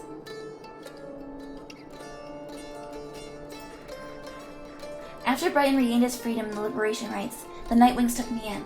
A story for another time, but for one thing, I had capacity to read the ancient book. Anyway, when next we earned our way into the liberation rite, Orlech was anointed for return. He'd long been in exile and his horns were beginning to show. We prevailed. Little Tizo snuffed the accuser's pyre. Thus Orlech earned his freedom. However, just as the shimmer pool was to engulf him, Erisa, she shoved him from the precipice and took her freedom in his stead. She perished, of course. Only the anointed can transcend the shimmer pool. But she thought the warnings were a myth and paid the price. She was always restless. I presumed Orlech perished too to survive a fall from Mount Elodiel. I was left alone. Subsequently, I made no attempts to reassemble the Nightwings, knowing that such treachery, such harm was even possible as part of this ordeal. I frankly still do not hold Erisa entirely at fault for what transpired. I hold instead the Commonwealth responsible, for it put us in this desperate situation. And I resist the urge to think that the rites may partly be to blame, as well for pitting brother against brother, sister against sister. Volfred breathed a deep sigh. Now I see that Orlech yet lives, at a time when our plan is already in motion. And even as the stars are fading, perhaps a signal that the scribes themselves know the Nightwings are divided, and that they do not approve. But I choose to take it as a sign that we must act. The scribes have put us in a set of circumstances where each one of us may rise to the occasion. The Nightwings on our plan need all the help that they can get, and so I have made a decision which I wish to announce here to you all. In the name of the Nightwings, and reader, by your leave, I would conduct the rites again. Long have my skills languished in the matter, I admit, although I trust I shall regain them soon enough. While I once vowed never to conduct the rites again, our present situation calls for all of our resources to be brought to bear. So if I may be of use during the rites to come, I shall avail myself. That's all. Now then, our reader shall determine where we're headed come first light. Volfred bows his head to everyone, while the others exchange looks, then one by one salute him in turn. Once more do several stars shine bright in the night sky, revealing several paths to you to pursue towards salvation. Let's see. Ferocious roar.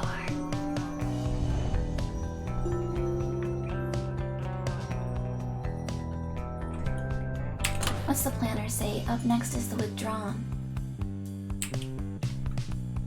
We're at 16 rights.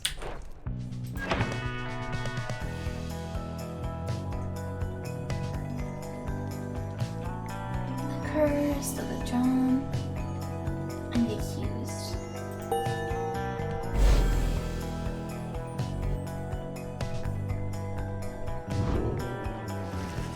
The stars reveal to you a path towards the Isle of Kelmir, where the rite shall soon continue. Come morning, your travel shall continue. For now, everyone needs rest.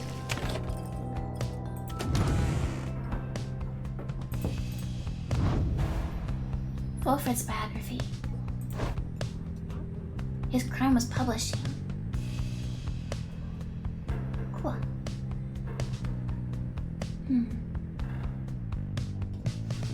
He has a ton of inspiration. Spawns a sapling, shield, blink. Okay, so he's like the other tree people.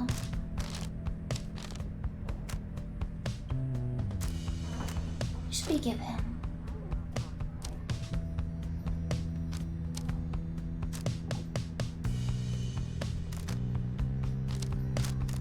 I'll try this out just to see what happens with it. I'm curious.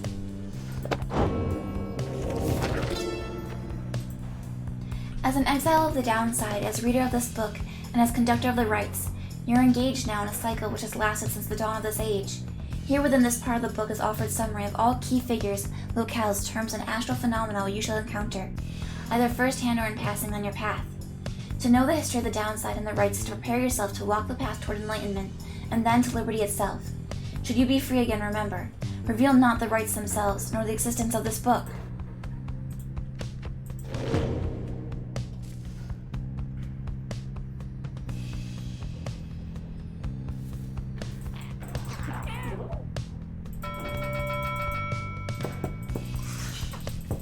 Something new to play with.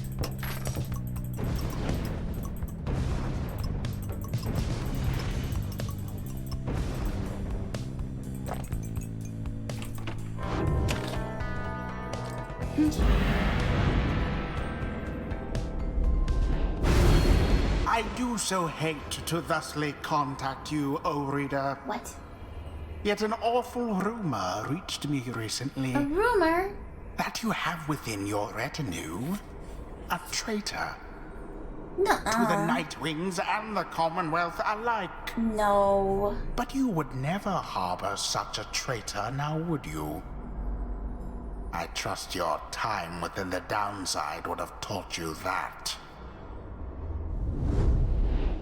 I don't know what he's talking about. You rise after a fitful night of slumber. Somehow the voice, which thus far has reached you only on the rites, has found its way into your sleep as well. You shake free of it. The time at Moonlight Alcove has made everyone restless. The group is eager to set forth at your command.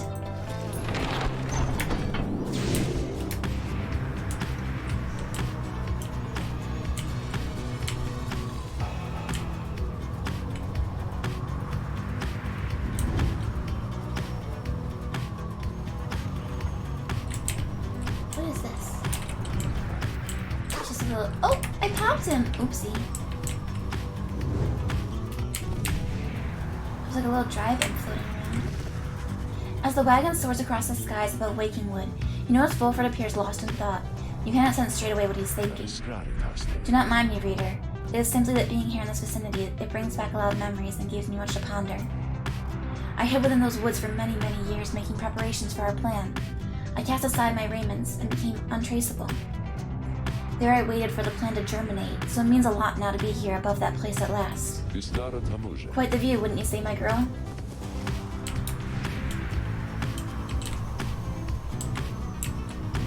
Oh. Come here. I don't actually know what cliff that is. Again, we return to the Isle of Kelmir, hidden in this storm. I've met very few who know of it at all, much less have walked upon its stones and sands. The disconcerting tales of the demise of the Kelmir rope caller, who met his end there on that isle. The imps that swarm and breed across the place today seem not to mind. Having paid witness to the rites firsthand, they've become rather obsessed with it. I sometimes wonder if it's more difficult to conduct the rites with such a boisterous audience. May the withdrawn find their way shortly so that the imps may have the contest they desire. Let's just continue exploring first. Your flight takes you near to where you breached past Stormwall into Deathless Tempest. With the climate and the downside intensifying, you wonder if the storm has spilled forth from its confines and started to ravage other regions of the land. Uh-oh.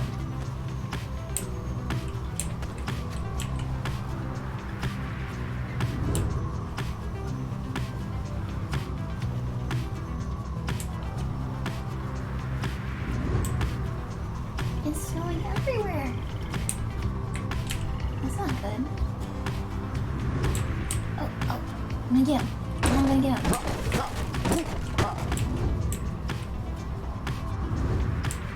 Got him.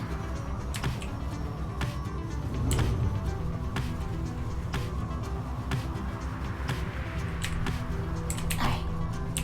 All good.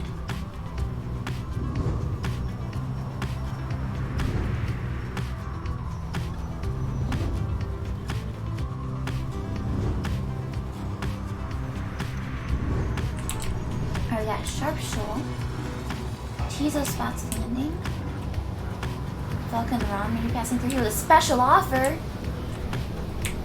Special offer?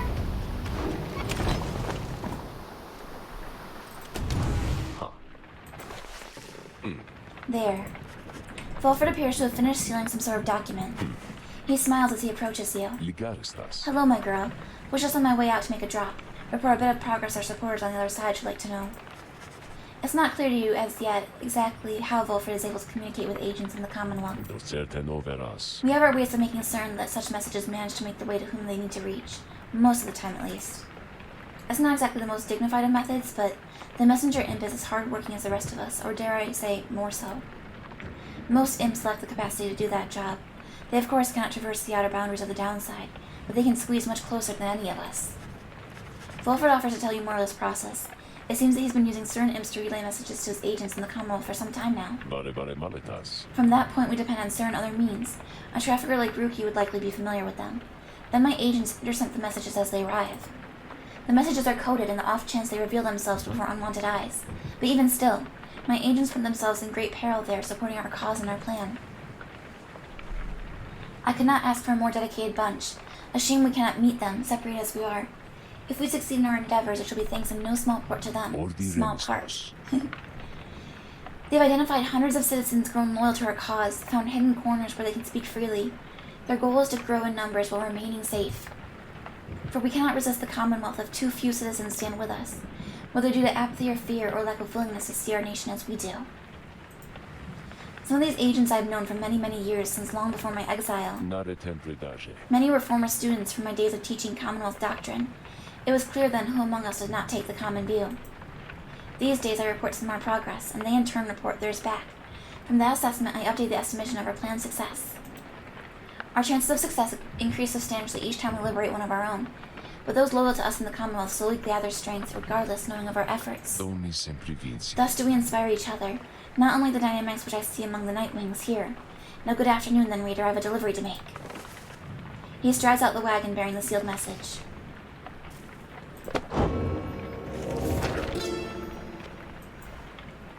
Adversary is the opposing band of exiles who stand against her in the right. Aura is one solitary weapon in the right, is one inner strength made manifest. This would have been, more useful at the beginning of the game. It's not that useful now.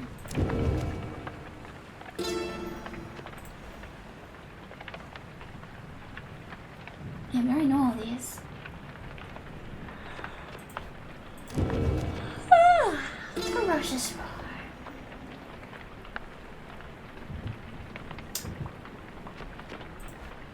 Yeah, this is just about all the scribes. And groups.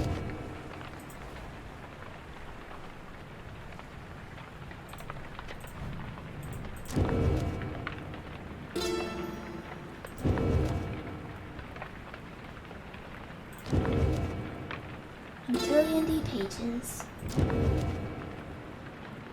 I'm not reading all these. I will lose my voice. Can't do it.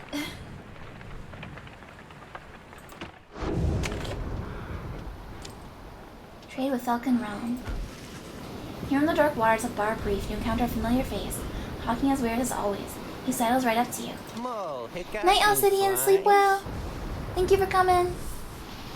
Oh, hey guys, funny running into you out here. You guys alright? But anyways, I gotta say, Dwight got just a thing for you, mint condition, although I haven't seen it exactly. I'm really sure it's something good, okay? So you want this thing or what? He is offering a sealed talisman. No telling what it is for certain, though you sense its power. Such an artifact would likely cost much more once on display. 51 soul. I can't afford it. This sucks. He shrugs and grins as is his custom. I thought I'd be able to sell stuff. That's okay, you guys, because somebody's gonna buy it anyway, so let's go find him, Dan. He goes on his way whistling some sort of grating tune. You return to the wagon and consider which evocations to pursue. That was a waste.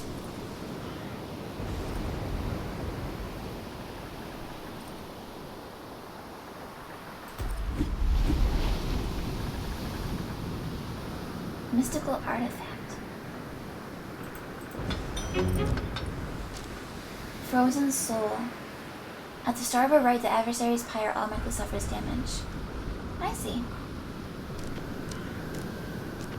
That's not very significant, though.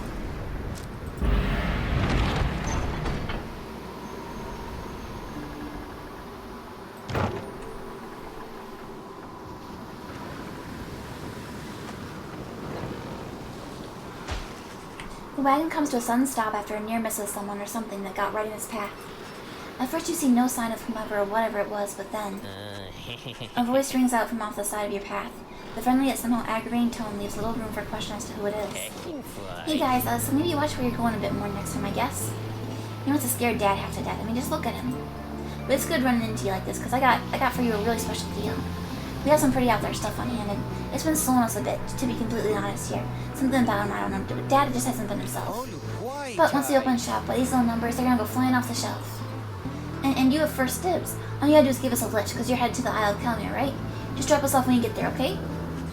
The Black Wagon does not provide for you the most spacious accommodations, but it may have room enough for Falcon Ron barely, at least for the short remainder of your trip. On the other hand, you sense a troubling energy from whatever strange artifacts he's transporting right now, and wonder whether you should get involved. Get in the car! Though your fellow exiles exchange cautious looks, you invite Falcon Ron to climb aboard.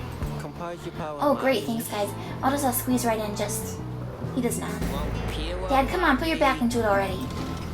Eventually Falcon Ron manages to get on board as you prepare to set forth again.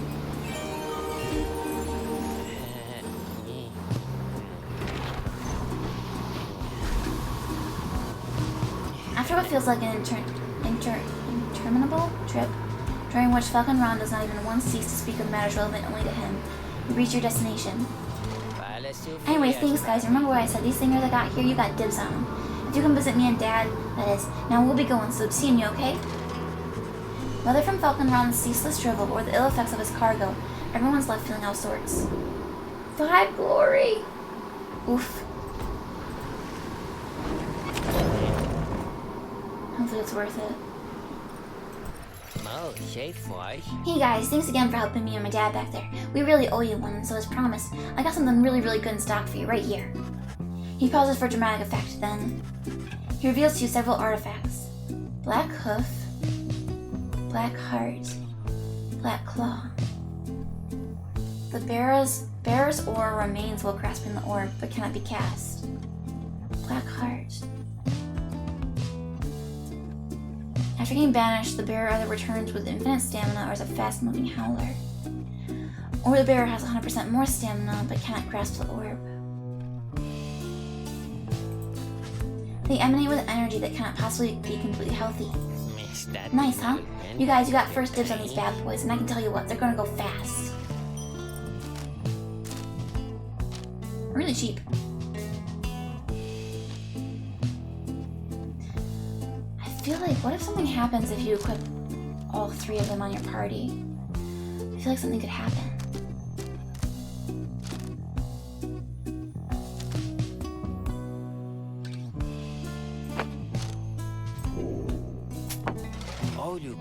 Oh great, you guys, I knew you were discerning customers now. You enjoy that one, okay? Remember, I set out the others too, and you can buy them if you want. But these ones, they're real popular, and so no refunds on these guys, you understand? But they're real good, so there's no chance you're gonna want to pawn them off.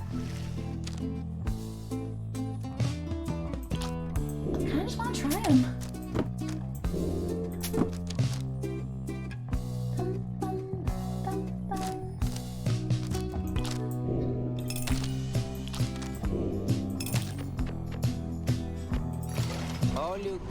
Pleasure doing business with you guys, so, okay. Let's go! The mood is more dour than usual as you make preparations for the coming rite. A hush has fallen over your exiles and a sense of dread hangs in the air. At least one of your companions is unfazed. Yeah. We sense the influence of one of our own. She is nearby, her mind corrupted, calls out screaming. Canst thou hear it, perhaps? She speaks of Witch Udmil, the adversary whom you expect to face this night. The witch, she doth revere an ancient god undying and unyielding on this land, and on her consciousness. We may attempt an exorcism here, for the conditions are unique, and she may not be expecting us to be abetting ye. However, 'tis a risk, upon her mind and mine own, although a worthwhile risk perhaps. Bertrude seems to think that Udmil can be weakened somehow through the coming rite. Then the stars above begin to shimmer with their strange light.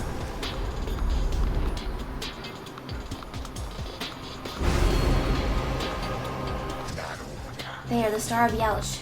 Our adversary worships it and whom it represents. Fixate upon that star, reading one, if thou so darest, and invoke its power. Do so, and our adversary Udmil. She shall be emboldened, but also vulnerable to our own sorceries. We may yet limit her ambitions thus.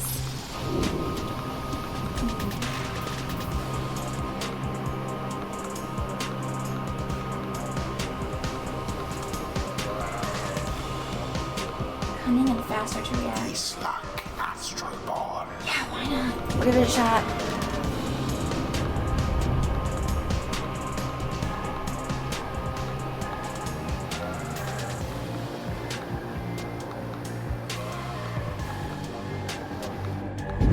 Reader, or should I say deceiver, for I detect another exile in your ranks. The exile Wolfred Sandalwood himself, that cursed sap. I ought have known he was behind all this. He has no love for our sacred tradition. Yet you would heed his poisoned words over mine own? I thought that we were friends. No, you're always Then mean to me. fine. Let us return to a more formal distance. Yes, what have we here? Ye have returned once more into our presence. Yes, we sense something among ye. Who? Bertrude slithers forth and gazes at her adversary. Thou maggot, we should have known. But Bertrude does not respond. Ye nightwings, that one shall be of little benefit to ye. That one's sorceries are a mere pittance to the overwhelming might of Yalsh. Soon ye shall see.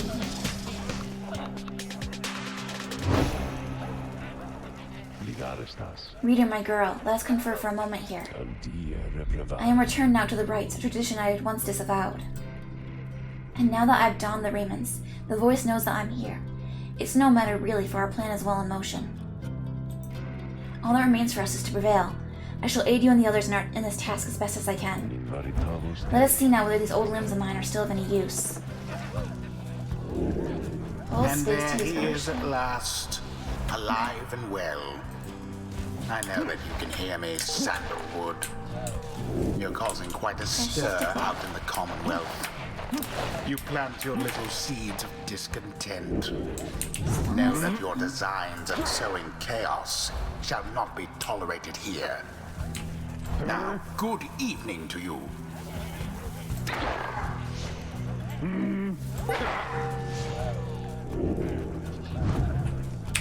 Vera brother. Yeah, let's give him a shot. Salas Rotara. Now then, Nightwings. I look forward to conducting with you all. If and when, of course, the reader calls for us to stand as a triumvirate together.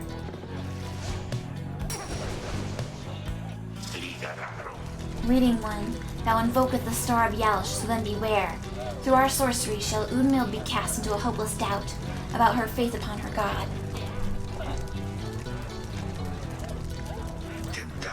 It shall be done if we prevail, but only if. Our own mind shall perhaps be forfeit otherwise. It seems that through the outcome of this rite, either Udmil shall be permanently weakened, or Bertrude shall instead. Choose quickly your triumvirate. I mean, I gotta try it, you know? Volfred.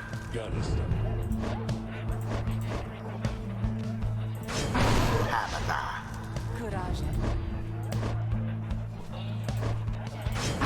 Bertrude. It is done. Just another nonsense-spouting idiot in our way, if you ask me. Let's get her. Now then, Nightwings, you wish to mock Yalsh? Ye in your infinite foolishness shall be among the first to suffer. Now we'll see. Now begin. Udmilda banished. An inauspicious start.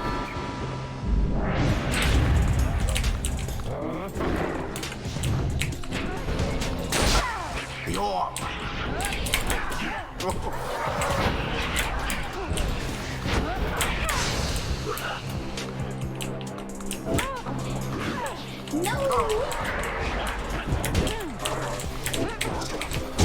Verily. Here we go. 17.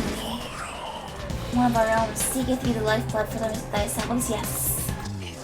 Ye wretched witch, Nerg, tampering with eldritch forces of which ye knowest not. Ye forfeit everything for an abomination from the stars. Quaint.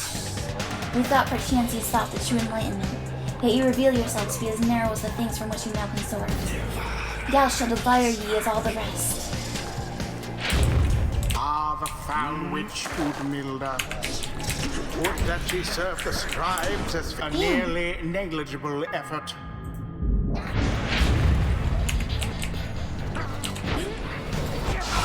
Now take it!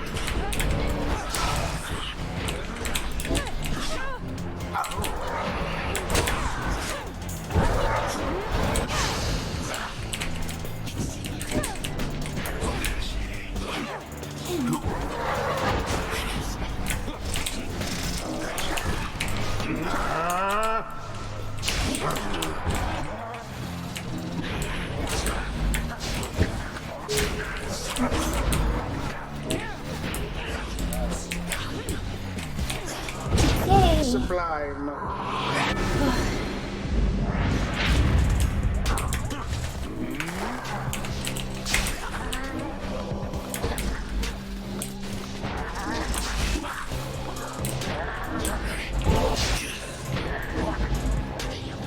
The orb.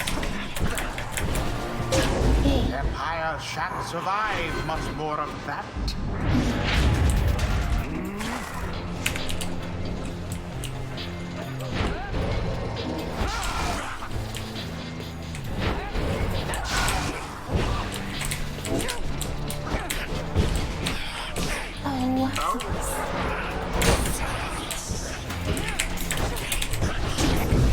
Per the sacred law. Yuki. Best not get overconfident, Nightwings.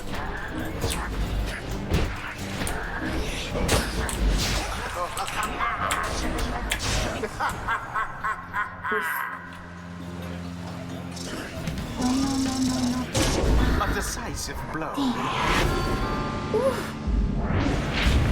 The Nightwings seem to be falling behind. Udmilda's not so scary now.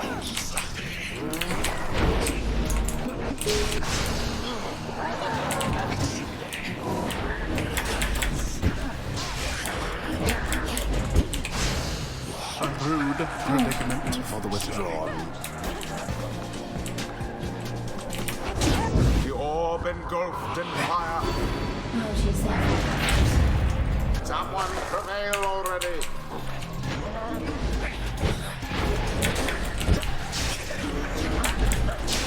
Oh.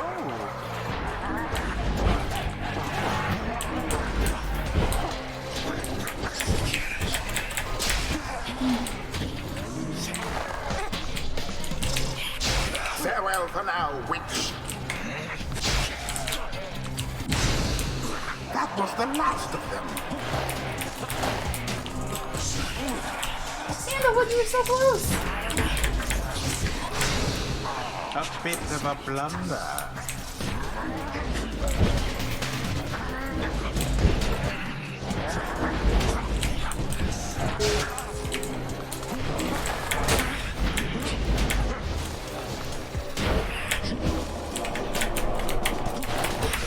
The orb slipped from your clutches.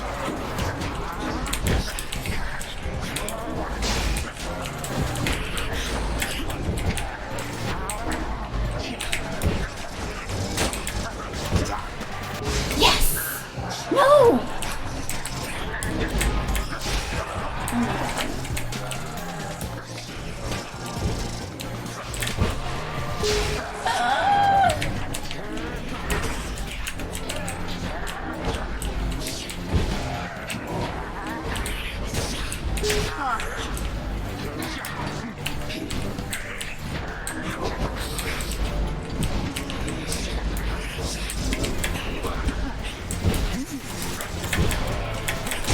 Yes! It is done. Heck The yeah. Nightwings prevail. Take that, A Yelsh! victory so narrowly achieved, and thus more glorious. Oh, so glorious. The right is complete. God, how can this be? How can this be? Yelsh, answer us! Yelsh! Yelsh! Richard Mill continues for screaming, having been defeated in the right. You observe Bertrude there, fixed in her meditative pose. There, Udmild, relent, relent. Thy God has not abandoned thee, because thy God is dead. Thy God is dead, pray to him all you like, yet it shall do you no good. As Bertrude recedes into the shadows, Udmild slumps down, staring at nothing before her. Impossible, this cannot be. Answer us, answer us. -5 hope permanently. Ooh. Hey, Darth. Scribes bless us. I with did their win, I did. ways. It was a very close call, though. That Wilfred always was a little slow. It's been a while to since pick my last things up. outing in the rights. Begging for your continued patience as I recollect the way. How are you doing today, Darth?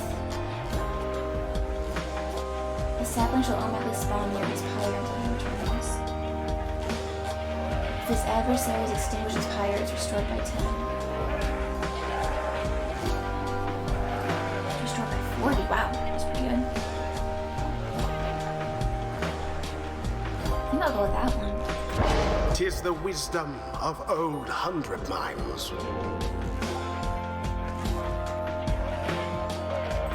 Until the next You've been really busy time. today, Darth? What have you been up to? Ah!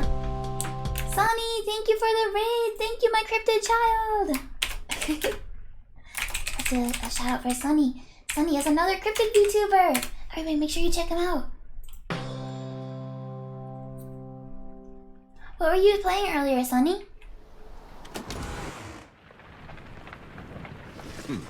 Back at the Black Wagon, you're taking some time to recover after prevailing over the Withdrawn, in spite of almost having lost when Wilfred appears. The Nightwings are in capable hands these days, my girl. Thank you for your continued efforts, given all the challenges we face. Oh, it's Minecraft Day. Gotcha, gotcha. Welcome, Kadora, welcome. The rights may be ending, but we still have time to achieve our plan, especially if you continue to prevail like that. Come, let's see whom we shall square against when next the stars align.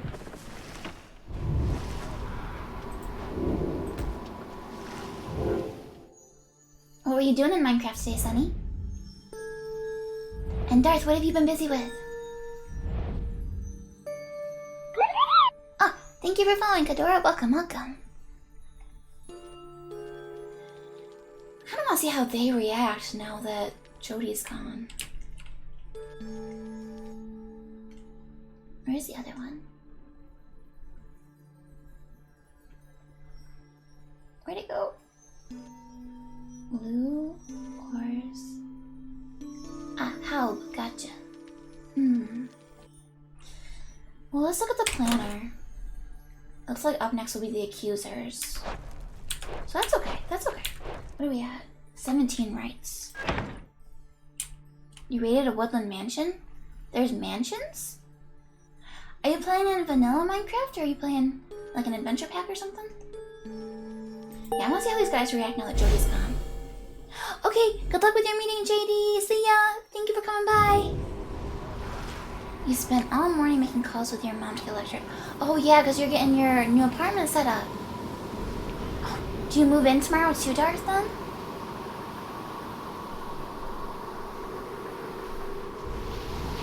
Mansions exist, they belong to the pillagers, which are evil villagers. I've never seen that before. I've only played a bit of Minecraft. The triumvirate you shall confront this time around shall be the Tempers, led by the demon called Ignarius. They prevailed in the rights on many occasions in the past. The lone minstrel then offers you such details as he knows of your next adversary. Ignarius, a longtime resident of the Downside as evidenced by his parents. The strongest of the Tempers, he's waited years to earn his freedom. Born to a middling Commonwealth family, he got into trouble early and often, but found his calling in the Commonwealth's not entirely legal red light district. There he took many jobs, most involving his sheer size. Most notably, he was bouncer at the Starry Eight, where he came to symbolize its reputation. There's an infamous tavern. One day, a particularly belligerent guest got under his skin, so he gave him a tremendous thrashing. The club clientele all gave a cheer. However, this guest turned out to be a wealthy chamberlain, who then exploited his connections to have Ignarius arrested, and then exiled, which was 14 years ago. On the downside, Ignarius dropped his given name as is sometimes the custom, and survived alone through his tenacity and strength. In time, he drew the notice of the Tempers, who revealed to him the rights, recruited him into their ranks, and let him work his way up. Now at last it's his turn. Other than the Nightwings, the Tempers have liberated more exiles than any other triumvirate. They had high hopes for Ignarius in turn. Now good evening, reader. Tomorrow's the official move-in, but you won't be setting everything up until the weekend. Gotcha, gotcha. So you might not be spending the night there tomorrow.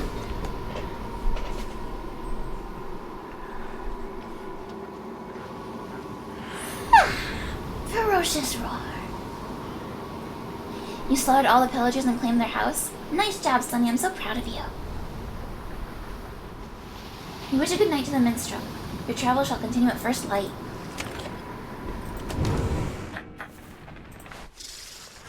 You're unaccustomed to seeing Bertrude smiling, yet there she is doing just that. You soon see why. You observed before how her manner seems to soften to the degree it can whenever Volfred is around. If only I could have seen their faces then. What was your secret, dare I ask, dear Bertrude? Blah. It appears that they're reminiscing about old times in the Commonwealth.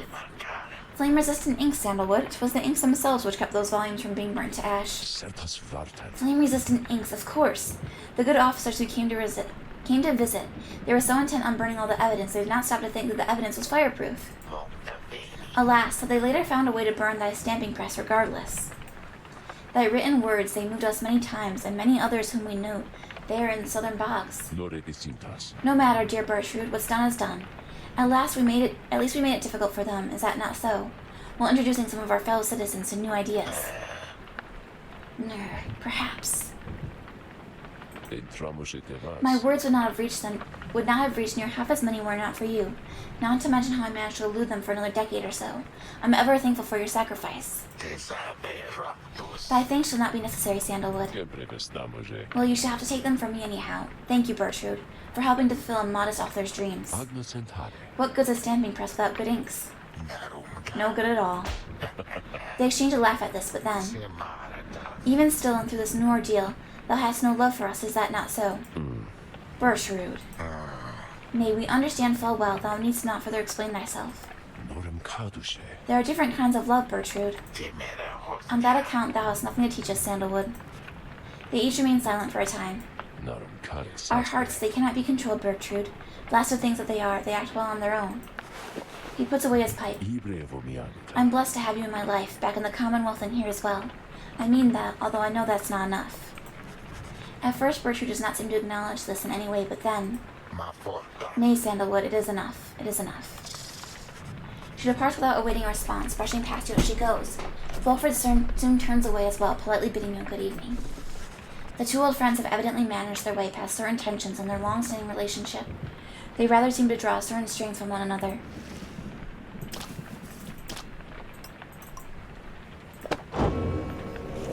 Next. The foul name of the Star Titan is written here but once. Do not evoke it, lest ye aid its reawakening. It steps upon despair and fear and doubt, and lands such as our own. 'Twas our mighty mistress Melithe who tracked the astral-born monstrosity within its loathsome pit, where it lay nursing wounds sustained from traveling across the stars, in search of simple prey. Thank you for lurking, Sonny, and thank you for the raid. The wicked astral-born could drive a lesser creature to the brink of sanity with a mere passing glance, but not Melithe. She cast upon the fiend 100 words of binding, each one more binding than the last. With the creature's incandescent skin, we bound this book, and bound ourselves down to the stars. Oh, the book is made from Yauch skin.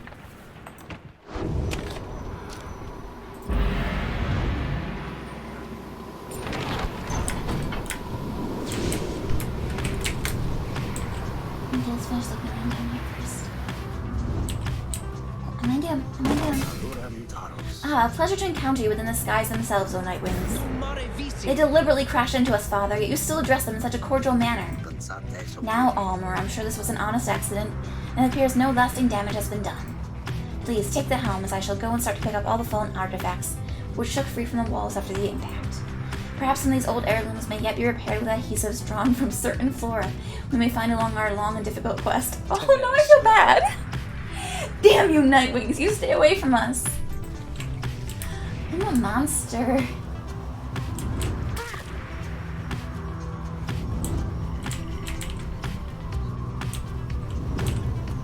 Who dis? Okay, we're all the way at the bottom.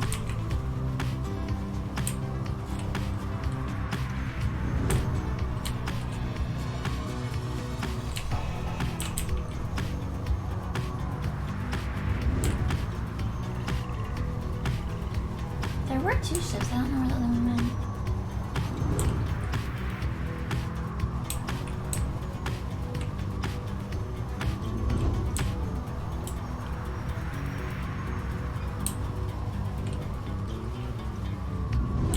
No little nuggets of information, huh?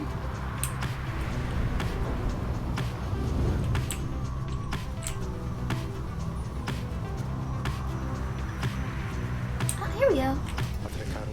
The hidden glade of Lu is nigh impossible to find on foot, though there it lies below us, protected even now by the enchantment of Lu's glory and 100 mines. I understand the river named for him is rather famous in your Commonwealth. The mouth of that river's Sklorian opens wide, not very far from here. It was there that the limbless Arizek was defeated, turning the region lush and livable, at least for certain denizens. Although, of course, not everyone believes this. Your adversaries, the Tempers, must be working to find their way there even now. Good fortune is your right against them, reader. Let's just peek up here.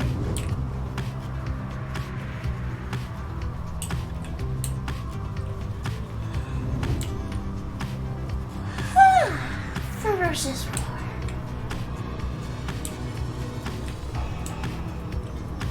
Okay, end of the line. What are our options? Needlefield or Cinderoo? Last time I went with a Cinderoo. A powerful talisman. I need the powerful talisman. It's so powerful.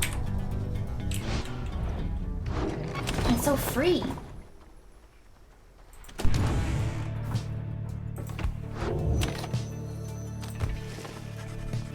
You and Wolf adventure into the leaves and branches of Cinderroot, along a circuitous path that takes you far enough away from the Black Wagon.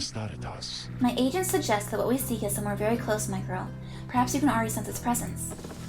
You can, after a careful search, you procure an artifact, either discarded by one witless to its power, or left there for the sake of someone such as you. Nileland Leech. After banishing an adversary, the bearer has a chance to instantly recover all stamina. That's pretty cool. It's only 15% chance, though.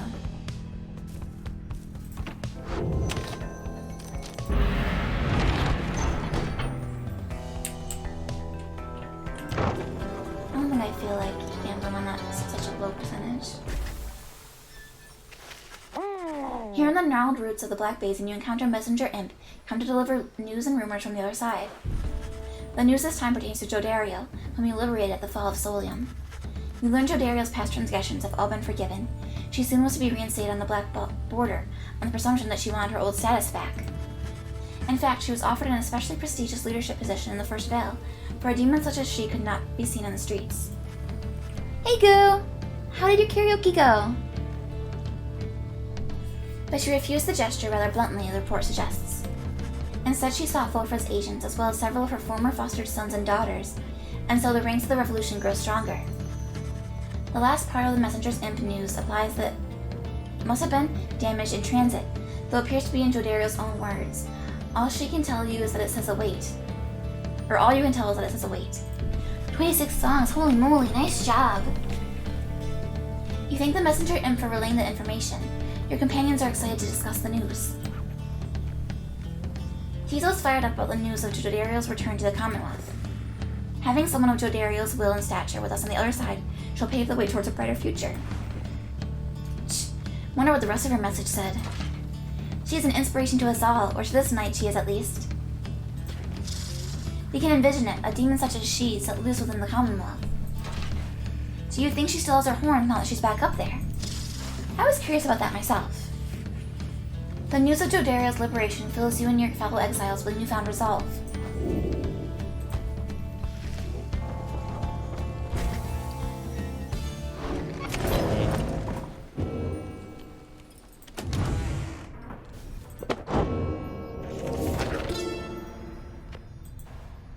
Never have I witnessed an affront to nature, mine and everyone else's, quite like the poisoned woods of limbless Erizek, the root titan and his suffocating influence.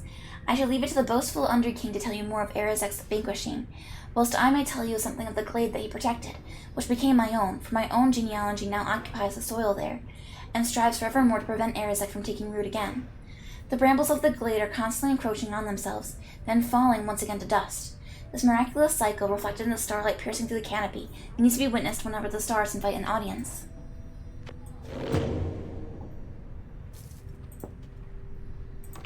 Got no bit shopping to do.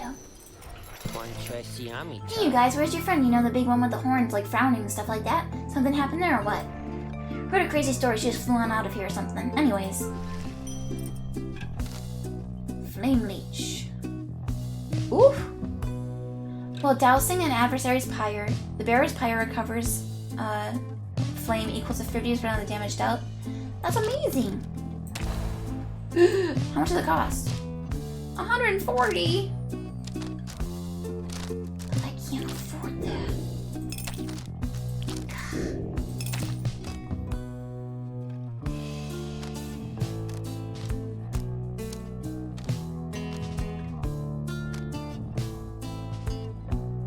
Well, I guess we can sell Jodario's.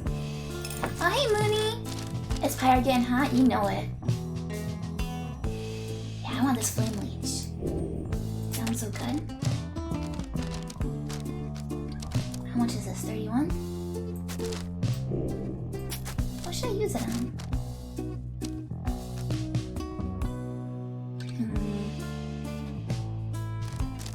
36% chance. So I can probably get to 40 total.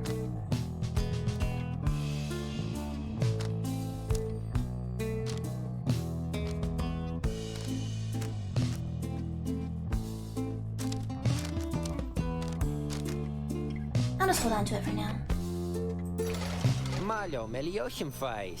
Oh no, the fire doesn't stay. That would be too hot. Pleasure was all mine, Dad's, you guys.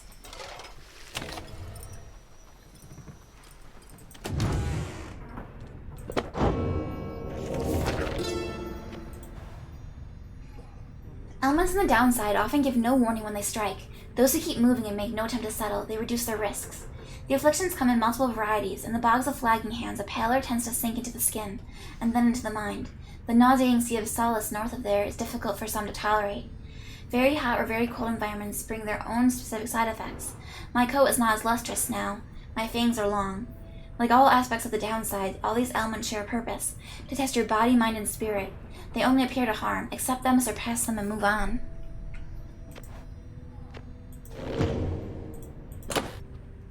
$17 rights. We're getting there. The snow puts it out, yeah! Exactly. Totally logical. Once more you've returned to the glade of Lu, and your companions stand ready beneath the still night sky, awaiting the commencement of the rites. You overhear some of their words to one another as you await the signal in the stars. This night awaits our glorious confrontation against the Tempers, any moment now. Let's make short work of them then. Just then you observe a glint of starlight that begins to shine above, and your companions soon fall silent.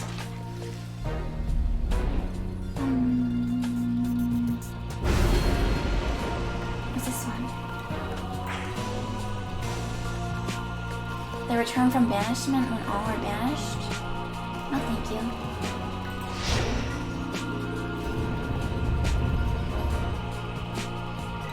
Basketball is hard enough without those different effects.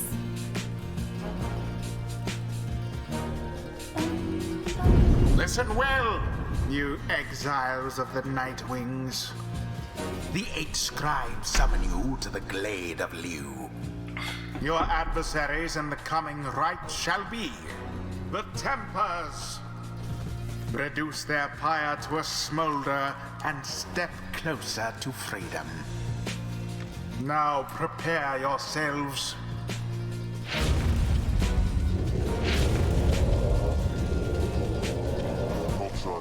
Hey look, who wants a piece of us again? It's the damn Nightwings, here to knock us down another peg or two, I guess. Well, at least you got a little curly horns out of this dump, I gotta give you that. One look at her and you just knew that she was too good for this place. But maybe that ain't saying all that much. Any of you Nightwings see her again, you tell her something from me. You let her know Iggy says hi, you let her know. Not that she'll remember some dumb monk like me. I feel bad for him. He likes Jody. The Nightwings. Then Ignarius shoves on his mask. Alright, Tempers, let's give it to him like we still got a chance. Oof, plus 30 health. Go on then.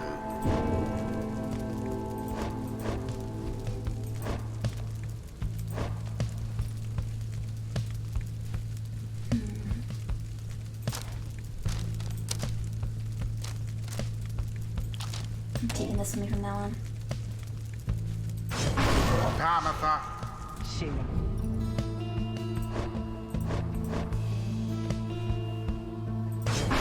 Volfred. Jealous. Who shall the last one be?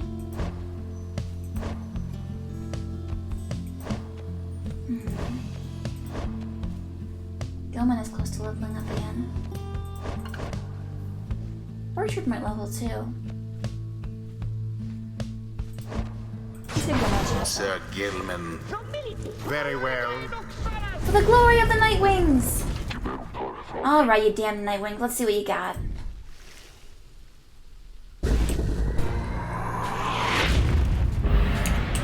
Commence. Too slow there, Pamela. Oh, A my pyre has been goodness. scathed. Come on, get with it, Nightwings. I'm gonna get all rusty if you don't step up.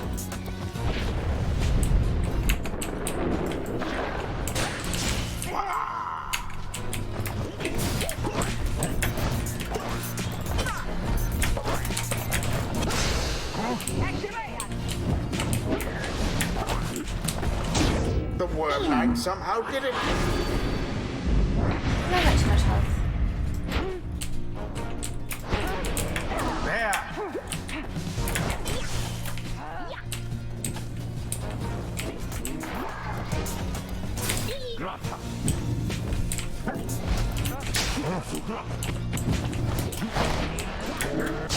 So much for Volfred.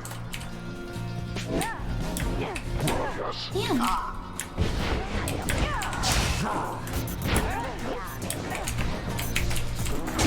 Tis what the scribes ordain.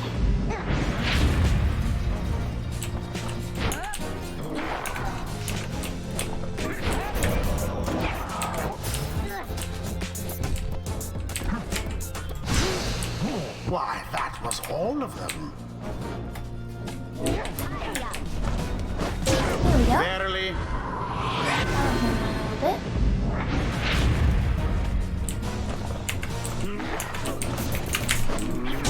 your pyre sputters.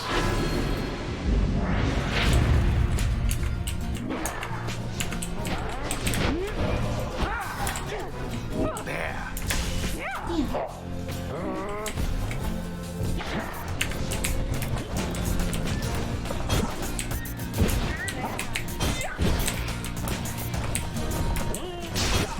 I thought they had you there.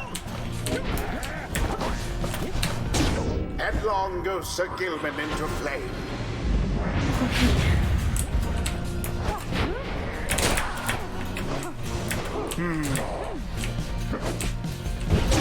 Righteous fire.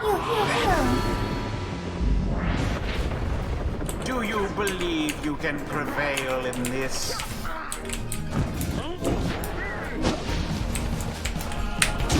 Glory.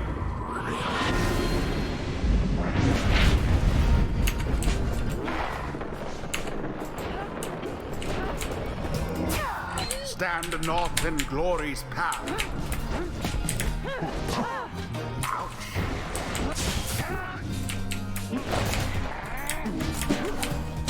The orb was cast into your pyre.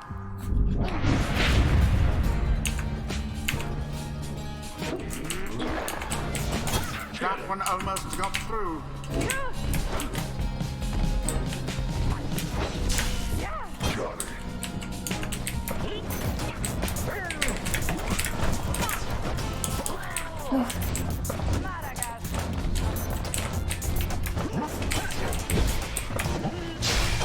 The orb, take it. Oh, it's so close. Ooh.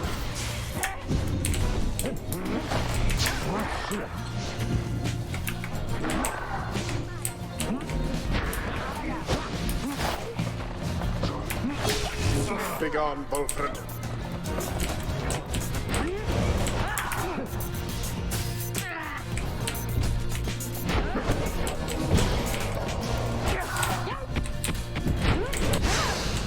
Simply monstrous.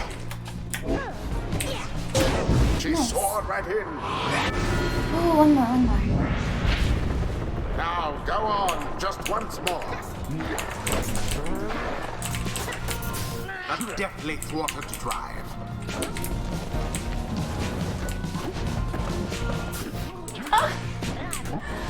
Dang.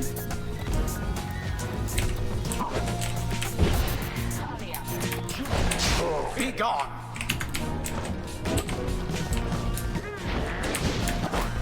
And it is done.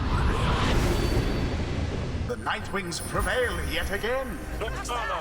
They brushed aside their adversaries without too much trouble. The right is done. What a joke, losing to you lot again. The younger me would have tore you to pieces. Ain't never getting out of here if we keep on like this. Always is there greater knowledge to be gained. Sir Gilman's not as foolish as his lowly This night kind. wonders at times why we are here, and which forces have conspired to bring us here together. Has Under King Ors himself taken an interest in this noble quest?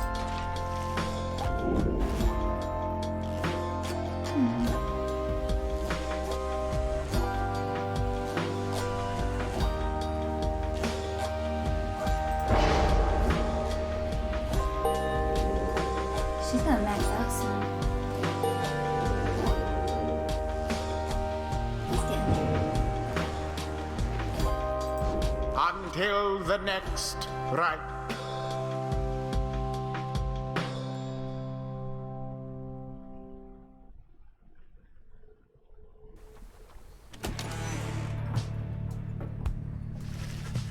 After you vanquish the Tempers in a solid performance, there's little time for you to rest. As yet. The night beckons and the next rite reveals itself to be a vital one. It's already time, reader. Come see it for yourself. The coldness of the season now presents to us another chance. He heads out straight away and you follow in turn. Indeed, among the remaining stars you see one which you are familiar, now burns ever brightly.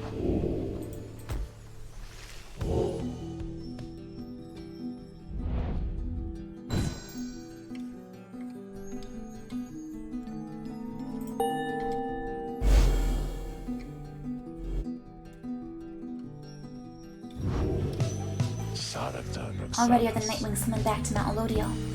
Picture the rights as a wheel broken free from a black wagon is turning uncontrollably and so soon shall reach a sudden stop. We should have several chances left for someone to go free, either us or else our adversaries, but not both. What is at stake each time is further complicated now, I must admit, knowing we have so few opportunities remaining. Those whom we send back to the Commonwealth, should our plan somehow fail, they may look back upon their exile with fondness. So returning to the Commonwealth is not inherently a mercy, I don't think. Moreover, there are those among us whom we count on to prevail in the rights. We need them on the Nightwings just as much as we need them in the Commonwealth. We cannot simply grow our numbers here given the circumstances. And so who stays, who goes, these choices affect us all. No pressure there, my girl. Now I don't know about you, but I shall go and take my leave for now. Let's set forth again at daybreak.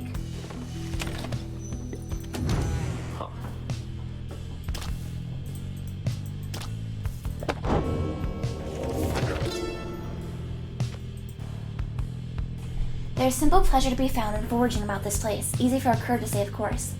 Though barren looking to the naked eye, the downside has its share of semi-hidden treasures waiting to be found.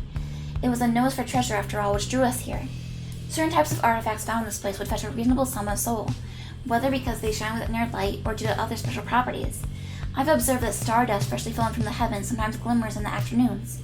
I've not found a use for it yet, although because it brings me faith, perhaps I have indeed.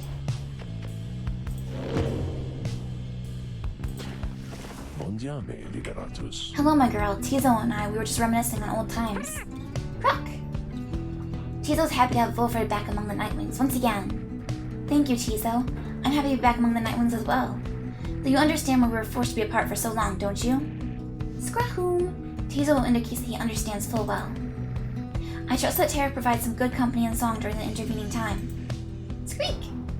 Tizo confirms that he did enjoy traveling alongside the lone minstrel. And there he is right on cue. Something I can do for you, Wolfred, sir. Wolfred laughs warmly at this. No, Tarek, we are well enough for now, Tizo and I. We were just remembering the time when we first met, the three of us. Tizo was rather apprehensive then, as I recall. He was merely being circumspect, I'm sure. Tizo has the sharpest instincts of us all. But that bite he gave to you, sir, left a permanent impression, did it not? It did indeed. I consider it a mark of friendship. May it stay with me for all my days. It's a good reminder that despite the challenges we faced together in the past, my time among the Nightwings has been extraordinary. Likewise, can I say the same, sir? Rahee! Tizo shares the same sentiment as well. Wolfred turns to you. I should apologize, my girl. Here we are talking of a history you do not share. Believe me when I say we're skipping over many of the bad parts. What I mean is, it isn't my intention to exclude you as we wax nostalgic. The Nightwings that you know, we are a strange assortment, are we not? Those of us who share some kinship from the past, I suppose we cannot help but seek some warmth in it, but should not be at the exclusion of friendships that we forge right now. So please, why don't you join us for a bit? Together you, Wolfred, Tizo, and the lone minstrel talk well about the times gone by. The three of them are pleased to be back in one another's company again, having grown close through shared experience in the past. Just the same, they've welcomed you into the group. In spite of the hardships that you've faced, some of these idle moments that you share together may one day form memories you think back on with fondness. Soon the conversations wind down, though it lifted all your spirits for a while.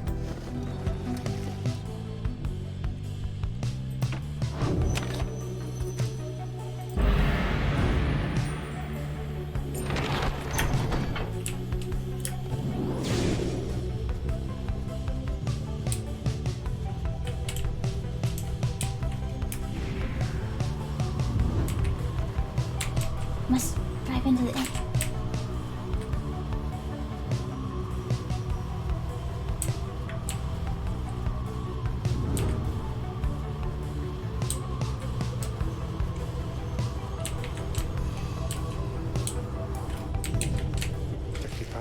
Once more we sail about the Fall Solium. The temple to the 8 scribes await us at the summon. None have seen the temple save for those worthy to conduct the rites there, and myself and my counterpart Celeste. You may then wonder whence it came. The cycle of the rites has turned since the beginning of this age. Over its course, whilst waiting for the cycle's turn, some exiles thus pay tribute to the 8 scribes. I think the scribes may not have wanted such extravagance or the carved effigies to them along the way. Yet it is for triumphants to decide how best to honor the rites. They chose to honor them as you see here. How you remember this, of course. Whether you even wish to do so, that is yours to decide. The scribes would not want otherwise.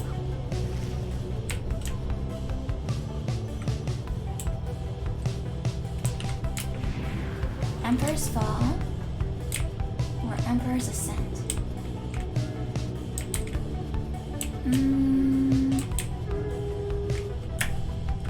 I like hanging out with Faye.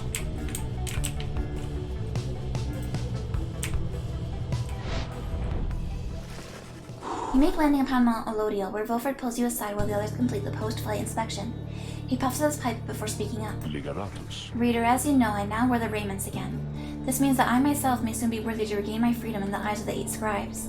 Know, however, that it is not my wish to go just yet.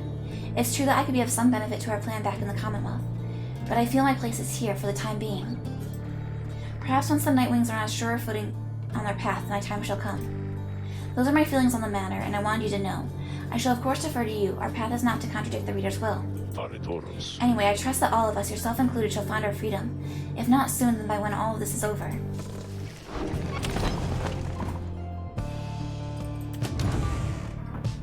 Oh, nothing here.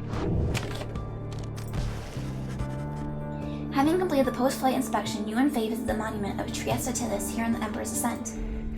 Is this all a part of your plan, O scribes? I know I need not ask, just as I know the path that you've laid out takes many, many turns. Please help us navigate that path. My friends and I, we wish to find our way together with your blessings.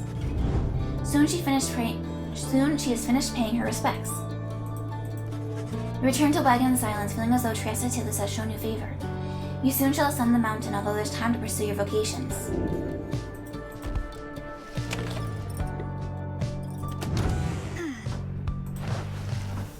Faye seems to be speaking to herself again. She's unaware of your presence, or shows no sign of it at least. Mercy, freedom, they're intertwined. Mercy shall engender union upon all of our different kind. Mercy shall engender union upon all of our different kind.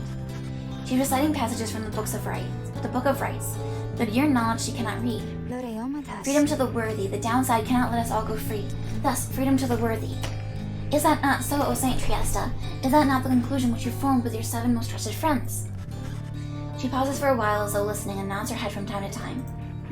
Yes, I see. I see. Well, I am ever grateful to you, Saint Trieste, for your guidance and your presence. And I wish all of your friends safe passage there among the stars. It must be so very beautiful out there. With your wings, you can fly freely, can't you, Saint? You can visit me anytime, come and go as you please from the stars all the way here. You do not need a pair of wings in order to be free, I know. And yet sometimes I wish I was like you or like Miss Pamitha. But I know I am the way I am because I'm meant to be this way, and I know that you are always watching. So thank you, Saint Trieste Tithys. Thank you and your friends. She wanders out into the afternoon, leaving you there to consider her words. In the Commonwealth, her unwavering faith in the 8 scribes had been seen as a delusion. Such prayer and communion was forbidden. The scribes were mythical figures, but even they worshipped the stars, and it was the stars that lighted the way for the founders of the Commonwealth, or so its leaders taught.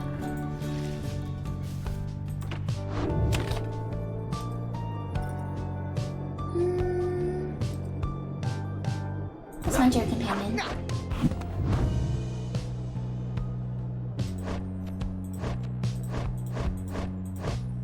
I want to try and get him to the next tier. Certainly, I would appreciate your point of view. You sit down with Volfred to go over some of the subtler aspects of the rites, such as the state of banishment and how to return from it. You sense he's beginning to understand.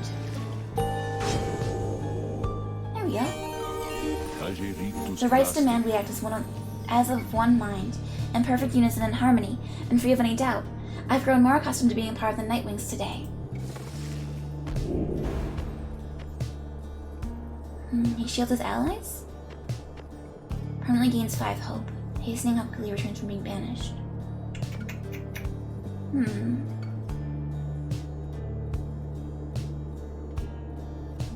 I'll try it.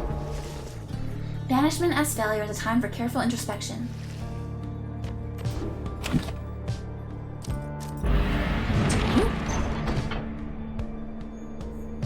Temple High Road or Temple Cistern? Let's go to the High Road.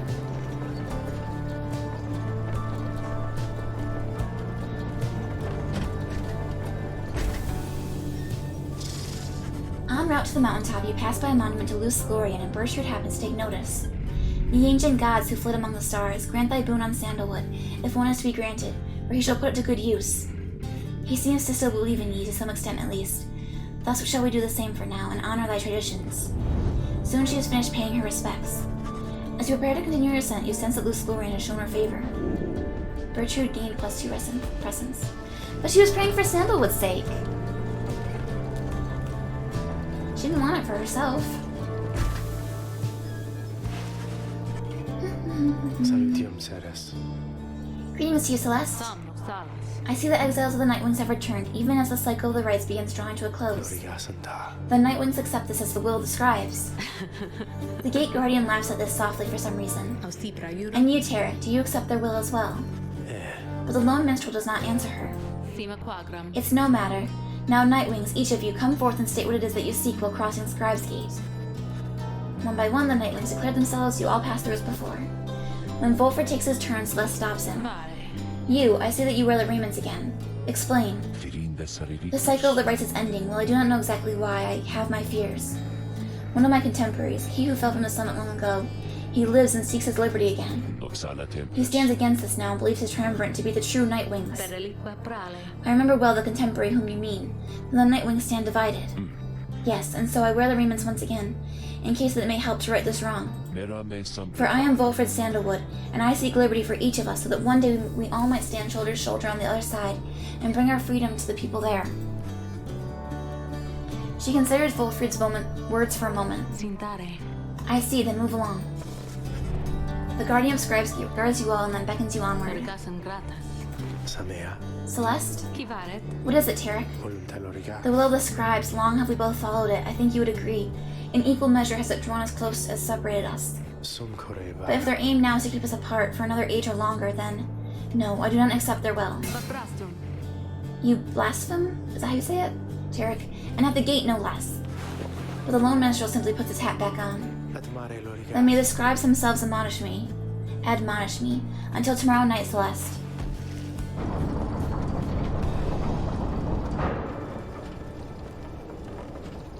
Everybody's in love.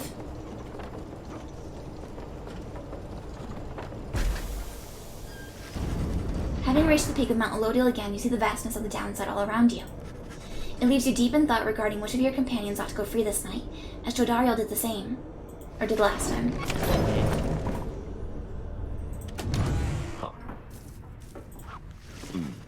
Volfred looks up at you as you approach and smiles. I never thought that I would say so, sings my girl. But it's good to wear the raiments and the race once more. The march of time does have a way of healing hurts. Besides, the Nightwings of today, we are a very different beast in the triumvirate which took me in almost a decade ago. Ours was a triumvirate of exactly 3. Well, 4 with Tizo, who proved to be an exception. Though historically the Nightwings never took on more exiles than needed. I've mentioned my predecessor Brighton and my former companions Erisa and Oralek. Perhaps naively I had hoped my time with them would not be relevant directly to what we now attempt. But seeing as our stories are now intertwined, do let me know if there's more you wish to learn of them. I learned about Brighton. You inquire about Brighton, who you understand was liberated prior to when Volfred first joined the Nightwings. I never met Brighton in person, but I know him rather well by now. Though for that matter, my girl, so do you. He studies your reaction for a moment, and then... Brighton was born wealthy, but not special otherwise. You'd have no reason to have heard of him. He was exiled for negligent misconduct. I do not know exactly why and do not care for spreading rumors. I first heard of him through Erisa and Oralek, who found me a suitable replacement following his liberation. They spoke little of him. Oralek gave me the impression that they did not see eye to eye, but he assured me I soon would hear from him myself. Indeed, as I became accustomed to the book which you know well by now, I soon began to hear the voice. Volfred looks at you as if to see if you take his meaning. You see, my girl, after Brighton's liberation, he assumed a new identity within the Commonwealth, and a new responsibility to the triumvirate which liberated him. That voice you hear from time to time whensoever the stars align is his. He is no longer Brighton. He is now none other than the Archjustice Androboles the Ninth himself. The heck? Liberated exiles retain certain burdens to their old triumvirats. They have much to thank them for, not just their freedom, but their exalted status in the Commonwealth. The theocratic rulers of the Commonwealth. They do not wear masks and raiment simply for the sake of ceremony. They are not who they appear to be. Their public pasts are nothing but fabrication. Like Brighton, they were once exiles too. Brighton, that voice, he has no love for either one of us by now. He knows full well what we attempt to do, yet he is bound by the traditions of the rites. He shall always stand on ceremony and complain, but I think he knows deep down that he's powerless. How ironic that one of such high status in the Commonwealth should be so frightened of some long-forgotten exile such as we. Anyway, that's Brighton for you. He must have seen in you the potential to be one of his staunch supporters for a time. If that's a path you'd want to pursue, I should apologize. Now then, whom else should we talk about? Oof. Yes, about Erisa, who you understand betrayed Orlek at the moment of his liberation, but then perished in the Shimmer Pool. I'm afraid you know the brunt of it, my girl, but I suppose you ought to know something of Erisa's past, lest you be quick to judge her solely by her actions. Mind you, I would never make excuses for the terrible choice she ultimately made, but her life, I understand, was very difficult. Erisa had been exiled for the foulest of acts. You could see it plainly branded on her face. Such was the heinousness of what she did in the eyes of the Commonwealth. She was an apprentice blacksmith in her youth, taking up the post left by her brother. He'd fallen in battle on the blood border despite wielding their father's own lance and armor. Her father never quite recovered after this and had grown cruel and detached. It was Erisa who took the brunt of his fury. He expected the impossible of her. One day it was all too much for her, so when he next lashed out at her, she struck back. She struck back again and again and again. When they came for her, her father was gone and she was not herself. She was promptly cast into the downside for the crime, where her hatred for the Commonwealth only grew. Erisa was always intense in her demeanor, haunted by her father's memory. More than that, her chief motive for wanting to get back her freedom was in hindsight not a healthy one. She longed to join our nation's enemies, to build for the Highwing remnants a great siege engine that should shatter the defenses of the Commonwealth, and forever end our feud. What she ultimately did to Orlek, it was an act of pure and thoughtless desperation. I do not think that it was simply evil, nor do I think it was personal. I often wondered, though, if in her final moments in the Shimmer Pool, she understood what she'd done, and the depths to which she'd fallen. For years, I must admit I hated her, but now my only hope is that she found peace untenable during her relatively short life in the downside in the Commonwealth. Furthermore, I hope the life of Erisa offers some perspective yet to those of us who have not made the same mistakes. Now then, was there someone else? You ask what Orlek was like when he and Volfred first became acquainted. Volfred remained silent for some time. I was very, very sick, you know, when I first landed in the downside. The long trip down the river must have been a little too much for me. It was Orlek who found me. He could not have known of my capacity to read before he revived me. He was a physician, intolerant at the sight of suffering of any kind.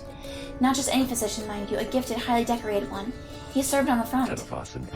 Back then, skirmishes erupted frequently, and those such as Orlek, they had to deal with many causalities on either side. Casualties. In time, he said he grew repulsed by what he saw. This sowed in his heart a yearning to end all bloodshed, so he tried to use his status to negotiate a treaty with the Highwing remnants. It must have gone about how you'd expect. He was given direct orders to return to the front, but when he refused to soil his hands again, they cast him to the downside. Welcome back, JD! There he gained the notice of the Nightwings, and before long he grew to be one of the finest rite conductors any had seen. He was instrumental in the liberation of his companions, whose roles in the Triumvirate were later filled by Erisa and me. In time, Orlek's own opportunity for freedom had come up. He longed for it so that with his exalted status he might stand a better chance of negotiating peace. However, on the evening of his liberation, well, you know the story from that point. Volfred breathed a heavy sigh. He and I were kindred spirits for a while. I could not bear to think that he was gone, and now, I still cannot entirely believe that he's back. He's our adversary now, transformed, grown cold. Still, part of me is happy he lives. Make no mistake, of course, I shall not be swayed against our plan. Not by Orlek or anyone. As I've said before, we share a higher calling now. As for Orlek, he wants his freedom still, although I wonder if he still remembers why. Anyway, was there something else, my girl? Nope. You bid Volfred a good afternoon and leave him to his memories. My pleasure, reader. Reflecting on the past from time to time helps demonstrate how far we've come, yet how much farther we have yet to go.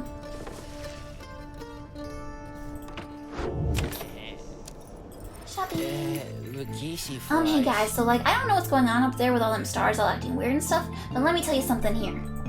You ain't gonna find a better deal on all this stuff from anybody. I mean anybody in the downside. You can trust me when I tell you that, okay? So go ahead, stock on up. Permanently grants hope. Oh. Permanently. Huh. That's pretty cool.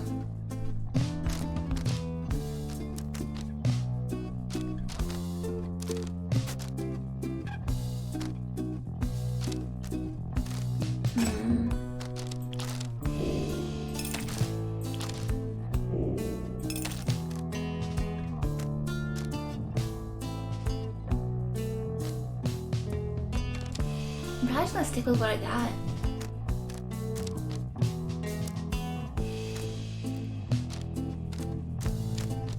Yeah. So be seeing you guys. Commence the rites. Once more you've gained the fall of Solium. Once more you have gained the fall of Solium? Can gained also mean climbing? Or one among you may go free, but first you shall have to prevail against the accusers in the liberation rite. Reader, your companions are gathered there, under the fall. They shall be counting on you. Indeed. As the cycle of rites turns ever faster, so too is our plan set in motion. My agents in the Commonwealth are beginning to cause a bit of a stir out there, and word has reached high places that the rites are ending. This is our chance, though let us not despair, should victory elude us here. We shall make the most of whatever the scribes have in store for us. That is to say, good luck, my girl, it's time.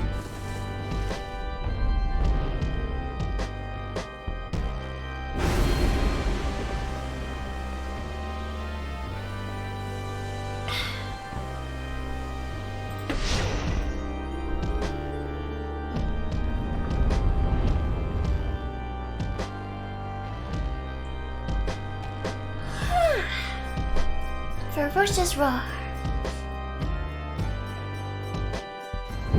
Once more, the Nightwings gain the summit of the sacred Mount Aladiel to conduct the liberation rite.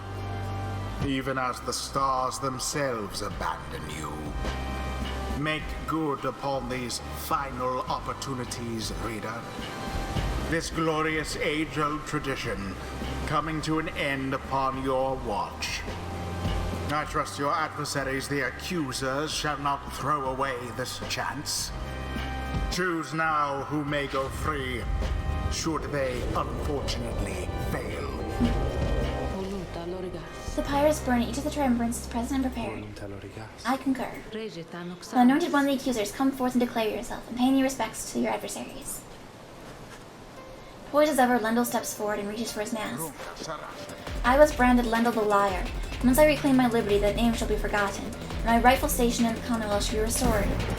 Nightwings, you may have prevailed against me when last we met here upon the sacred site, but the many years since then have taught me much. I shall not fail again. Yet you still hold much resentment for your adversaries, is that not so, Lendl? Resentment is too kind a word for it. They are cheaters, one and all, unfairly favored by those scribes, while those such as myself must struggle endlessly for such chance. Now come, my accusers. Let us vanquish those undeserving oafs, and prove now to the scribe that they were fools to favor the likes of them. He dons his mask once more.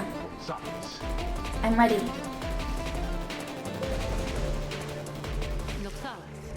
Nightwings, your decision. On whose behalf shall you conduct the liberation rite?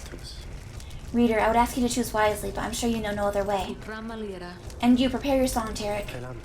Of course, Celeste. Whom do you intend to liberate?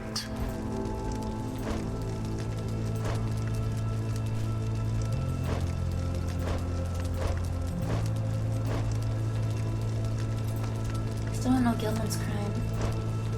So I guess I'm gonna go with Tizo. Tizo. Rita!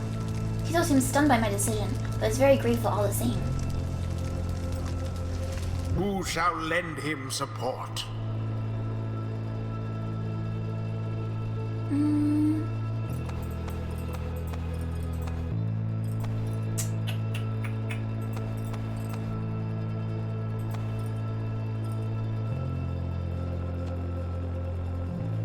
We'll bring Faye. Faye! Me? Of course, I'll do my best. This is important. I didn't pay attention to what accessory she had on. Oops. Well,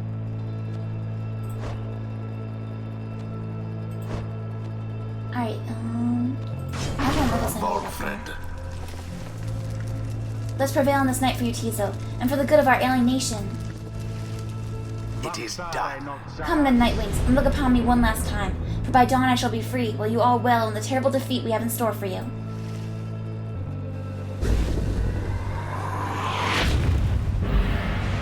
Commence.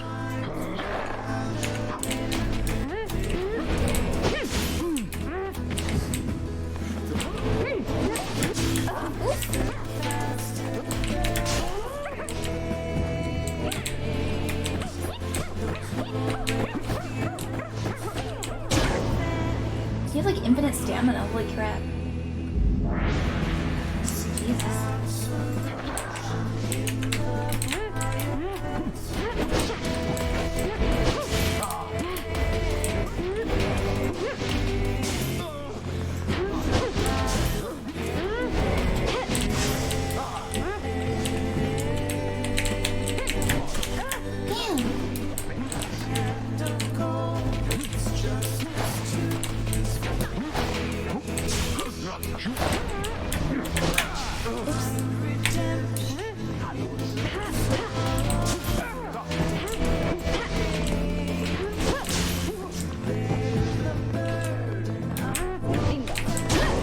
Good job, Faye.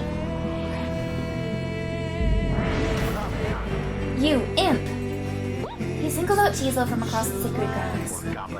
The indignity which you have brought upon me all these long years, tonight should be washed away as I at last return to my post. Long had I toiled in this abominable place, only for you, pathetic wretch that you are, you of all things to thwart me and my accusers in our moment of triumph. It was small consolation knowing the Nightwings fell apart soon after, a misfortune which you doubtless wrought yourself. As for we have clawed our way back to this very mountaintop, you sniveling, loathsome little beast. And this time things are going to transpire in a very different manner. Just you watch. But Tizo just stares right back at him, betraying no emotion. But then he claws at his mask. Certain imp expressions resist translation. Suffice it to say, Tizo does not hold Lendl in high esteem. It seems Tizo does not hold Lendl's mother in high esteem either. Then he dons his mask once more. Why you, how dare you raise your weakling voice at me? You blasted Nightwings! Would that we could all go free, that I might have you all arrested and sentenced once again. Now get out of my way!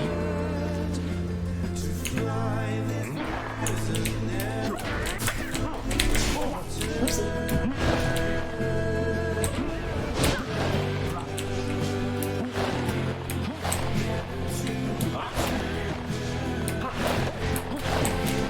Oh! Almost there. Sorry, that ball belongs to Tizo. Zoom! Tizo's so good now that I've unlocked more of his abilities.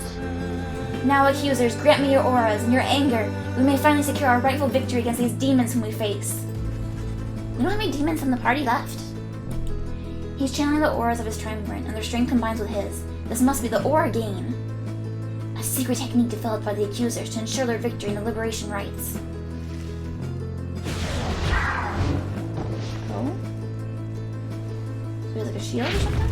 That Lendl certainly enjoys a rousing speech, though talk means nothing in the rites.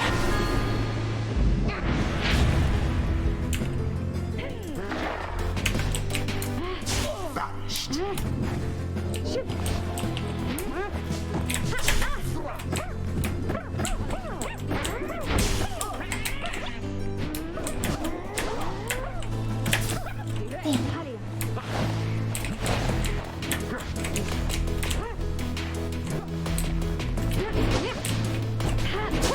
The orb, take it. How sad for the accuser, as per the sacred law.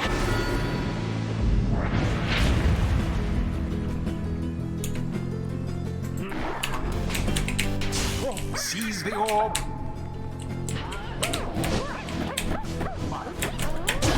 That fire's flames grow weak. One more. The rite is nearly ended.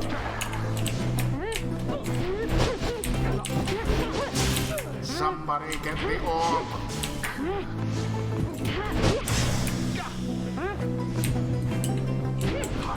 And Good there job, it Faye. is, at last. The Nightwings proved their worth. Their adversaries they defeated utterly. Nice. Thus ends the liberation rite. And thus, the scribes have chosen. The exile appointed by the Nightwings shall be free. Absolved of all misdeeds. Return to glory in the Commonwealth. His adversary and all others shall remain to carry I feel like I out should have sent Pamitha instead their of him. rightful sentences. He's going on vacation, Monty. Blast you, Nightwings. Again, you cheated me. Have you no pride at all in this tradition? Why did I cheat? I didn't cheat. Creepy? Tizo's stunned by what transpired, and by what he thinks is about to happen. He looks around as the reality of what transpired sinks in. He realizes now is the time to say goodbye.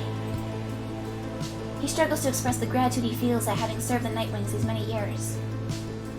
He also does not know what to expect from the Commonwealth and whether he will be accepted. Nevertheless, he vows that he will keep doing his part to benefit the plan. With that, he splashes into this room when it's gone from view. You hear him chirping one last time. Tizo wishes the best for each of you and asks that you remember him. Godspeed, Tizo. He's gonna get there and they're gonna be like, we don't have any crimes on the books for you. Watching from afar. By their grace, may the cycle of the rites keep turning for as long as possible.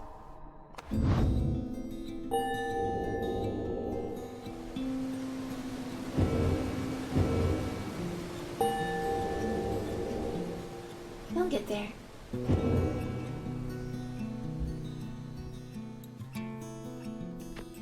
May the scribes have mercy on us all.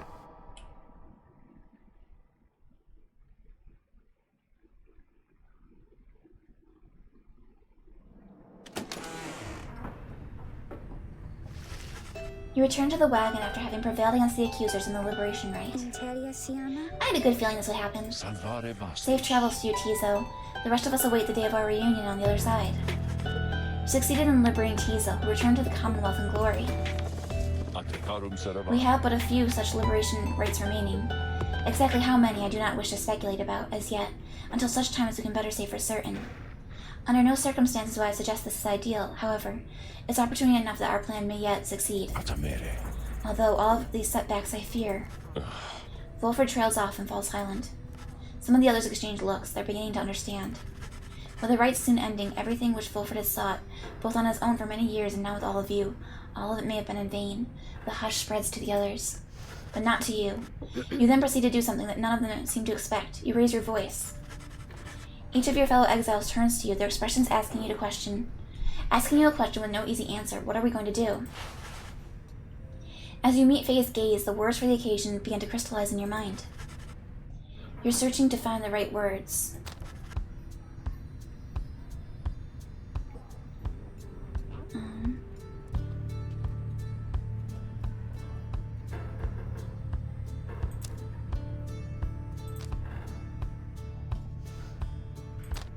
So I can just randomly generate stuff?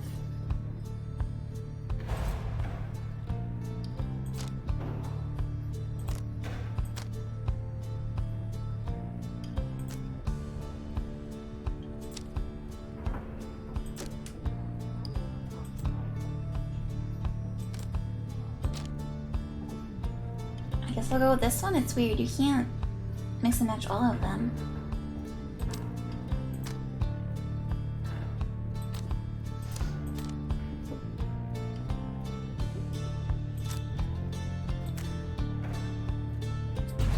Sure, we'll try it.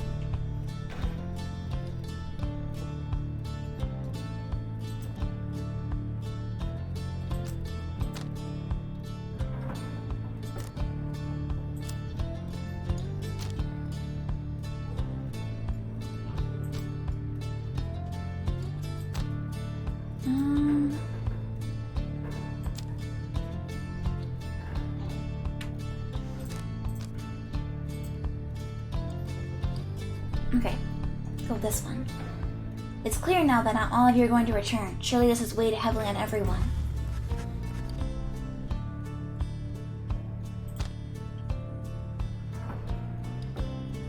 But something far more vital is at stake. The disappearance of the stars above can be no accident.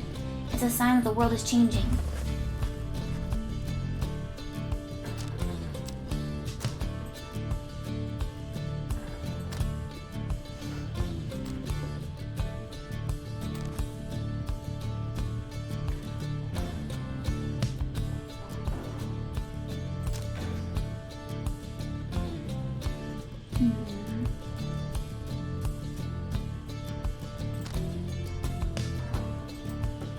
Sure. Now is the time to stand and fight the forces that oppose you. For each other. For those who live oppressed.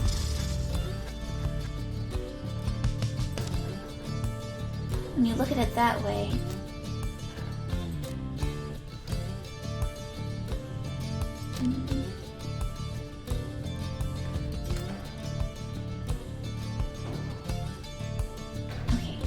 If you can believe any of this, then trust what your heart is telling you. Believe that the plan may yet be achieved. After a brief period of reflection, you share one last sentiment with the group. Mere distance cannot separate our spirits. Then you join the others in silence. Thus do you remain together with your thoughts. No one speaks for a time, but then... You truly believe that your commonwealth can change its ways then, reader darling. I suppose that I may yet come to believe it too. Thou wouldst dare to change this ancient world, reading one, and yet thy words are tinged with certain truths. May long the stars remain a light for you, reader madame. All the while, Wolford remains watching you intently. Then his expression softens and he smiles. You're right, of course, my girl. We are the Nightwings. It's precisely as you said. Mere distance cannot separate our spirits. Lead us then, reader, to the end of our quest and the dawn of a new age for all of our kin. Everyone, for the Nightwings! Everyone responds in kind. Hey, oh! They stand with you no matter what. They await the outcome of your vision of the stars, which burn with renewed fury, because now the last rites beckon. Permanent hope. Nice. The stars above now burn with what appears a desperate fury, many more of them than usual.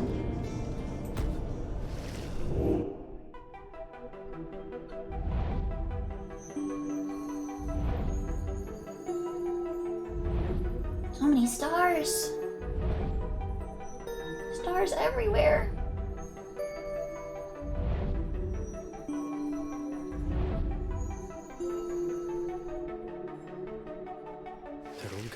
The stars of the 8 scribes, they shine together now as one.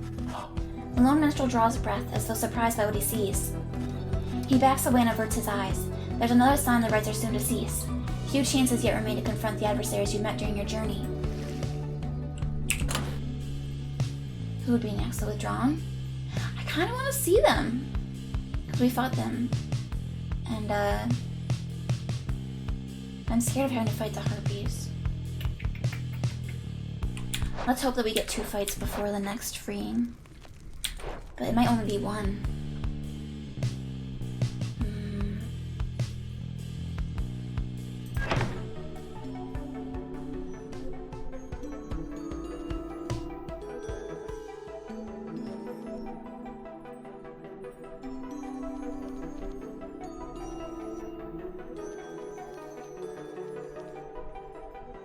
Let's fight the harpies.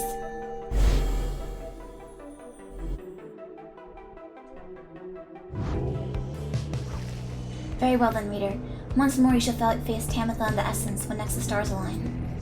You may yet set course for the cairn of Howe at dawn. For now, please get some rest in the remaining dark of night. Huh? It's Faye! In spite of the late hour, you find Faye minding her own business in the wagon, and talking to herself or rather to the wagon walls. But most of all, I think I'm gonna miss his little chirping sounds. He woke me up with them sometimes. He kept waking me up.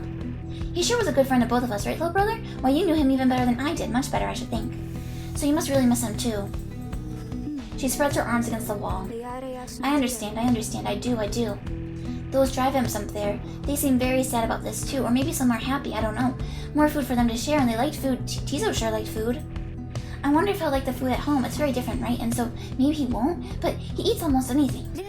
Well, this must be so exciting for him, and I know the scribes, they should be watching over him still. I think maybe they love him best of all. I cannot wait to hear what he thinks of it all, and I think for sure that he will help with Mr. Sandalwood's big plan. 63% chance. That's the great thing about Tizo, little brother. No matter where he goes, he always helps. He always helps. She bounds off without acknowledging your presence in the least. You sense that she's found some peace despite now being separated from her little friend Tizo. You hope by now that he's found safe passage in the Commonwealth.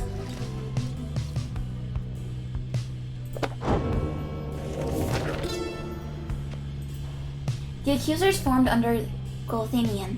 He is a big man. He values justice, loyalty, and steadfastness. Golothanian, he says that the accusers take their name from one of the most accomplished legions from his former military days. All among them, in fact, served the Master General at one time. They represent the stoutest hearted people of the Empire, who hold true to Myrrh and to Golothanian, to the end. The golden colors of their raiments are reminiscent of their old shining armor and his claim. Ever shall they seek out those with the truest spirits and the strongest sense of purpose to replenish their ranks. Whew. The fallen Empire of Sar was ruled according to an ancient bloodline thought to be infallible. Our society shall instead be by those who earn the privilege. We, the Eight, we cannot bear the burden of determining your worth. It shall be determined by your peers and by you yourself. We shall provide a framing through the rights to put you to the test, against yourselves, against your kin, against your adversaries. The downside cannot let us all go free, thus freedom to the worthy. As the worthy, your true calling then begins, as you return to a society which longs to learn the wisdom you've gained along your path. The worthy shall lead. Whew. So much reading today. Jeez. Okay. Well, we will stop here today, everyone. We will pick back up tomorrow and hopefully finish the game. We'll see. But thank you for coming, everybody. Thank you for hanging out with me. I hope you all have a good rest of your evening. And let's see who's on that we can raid today. Let's see.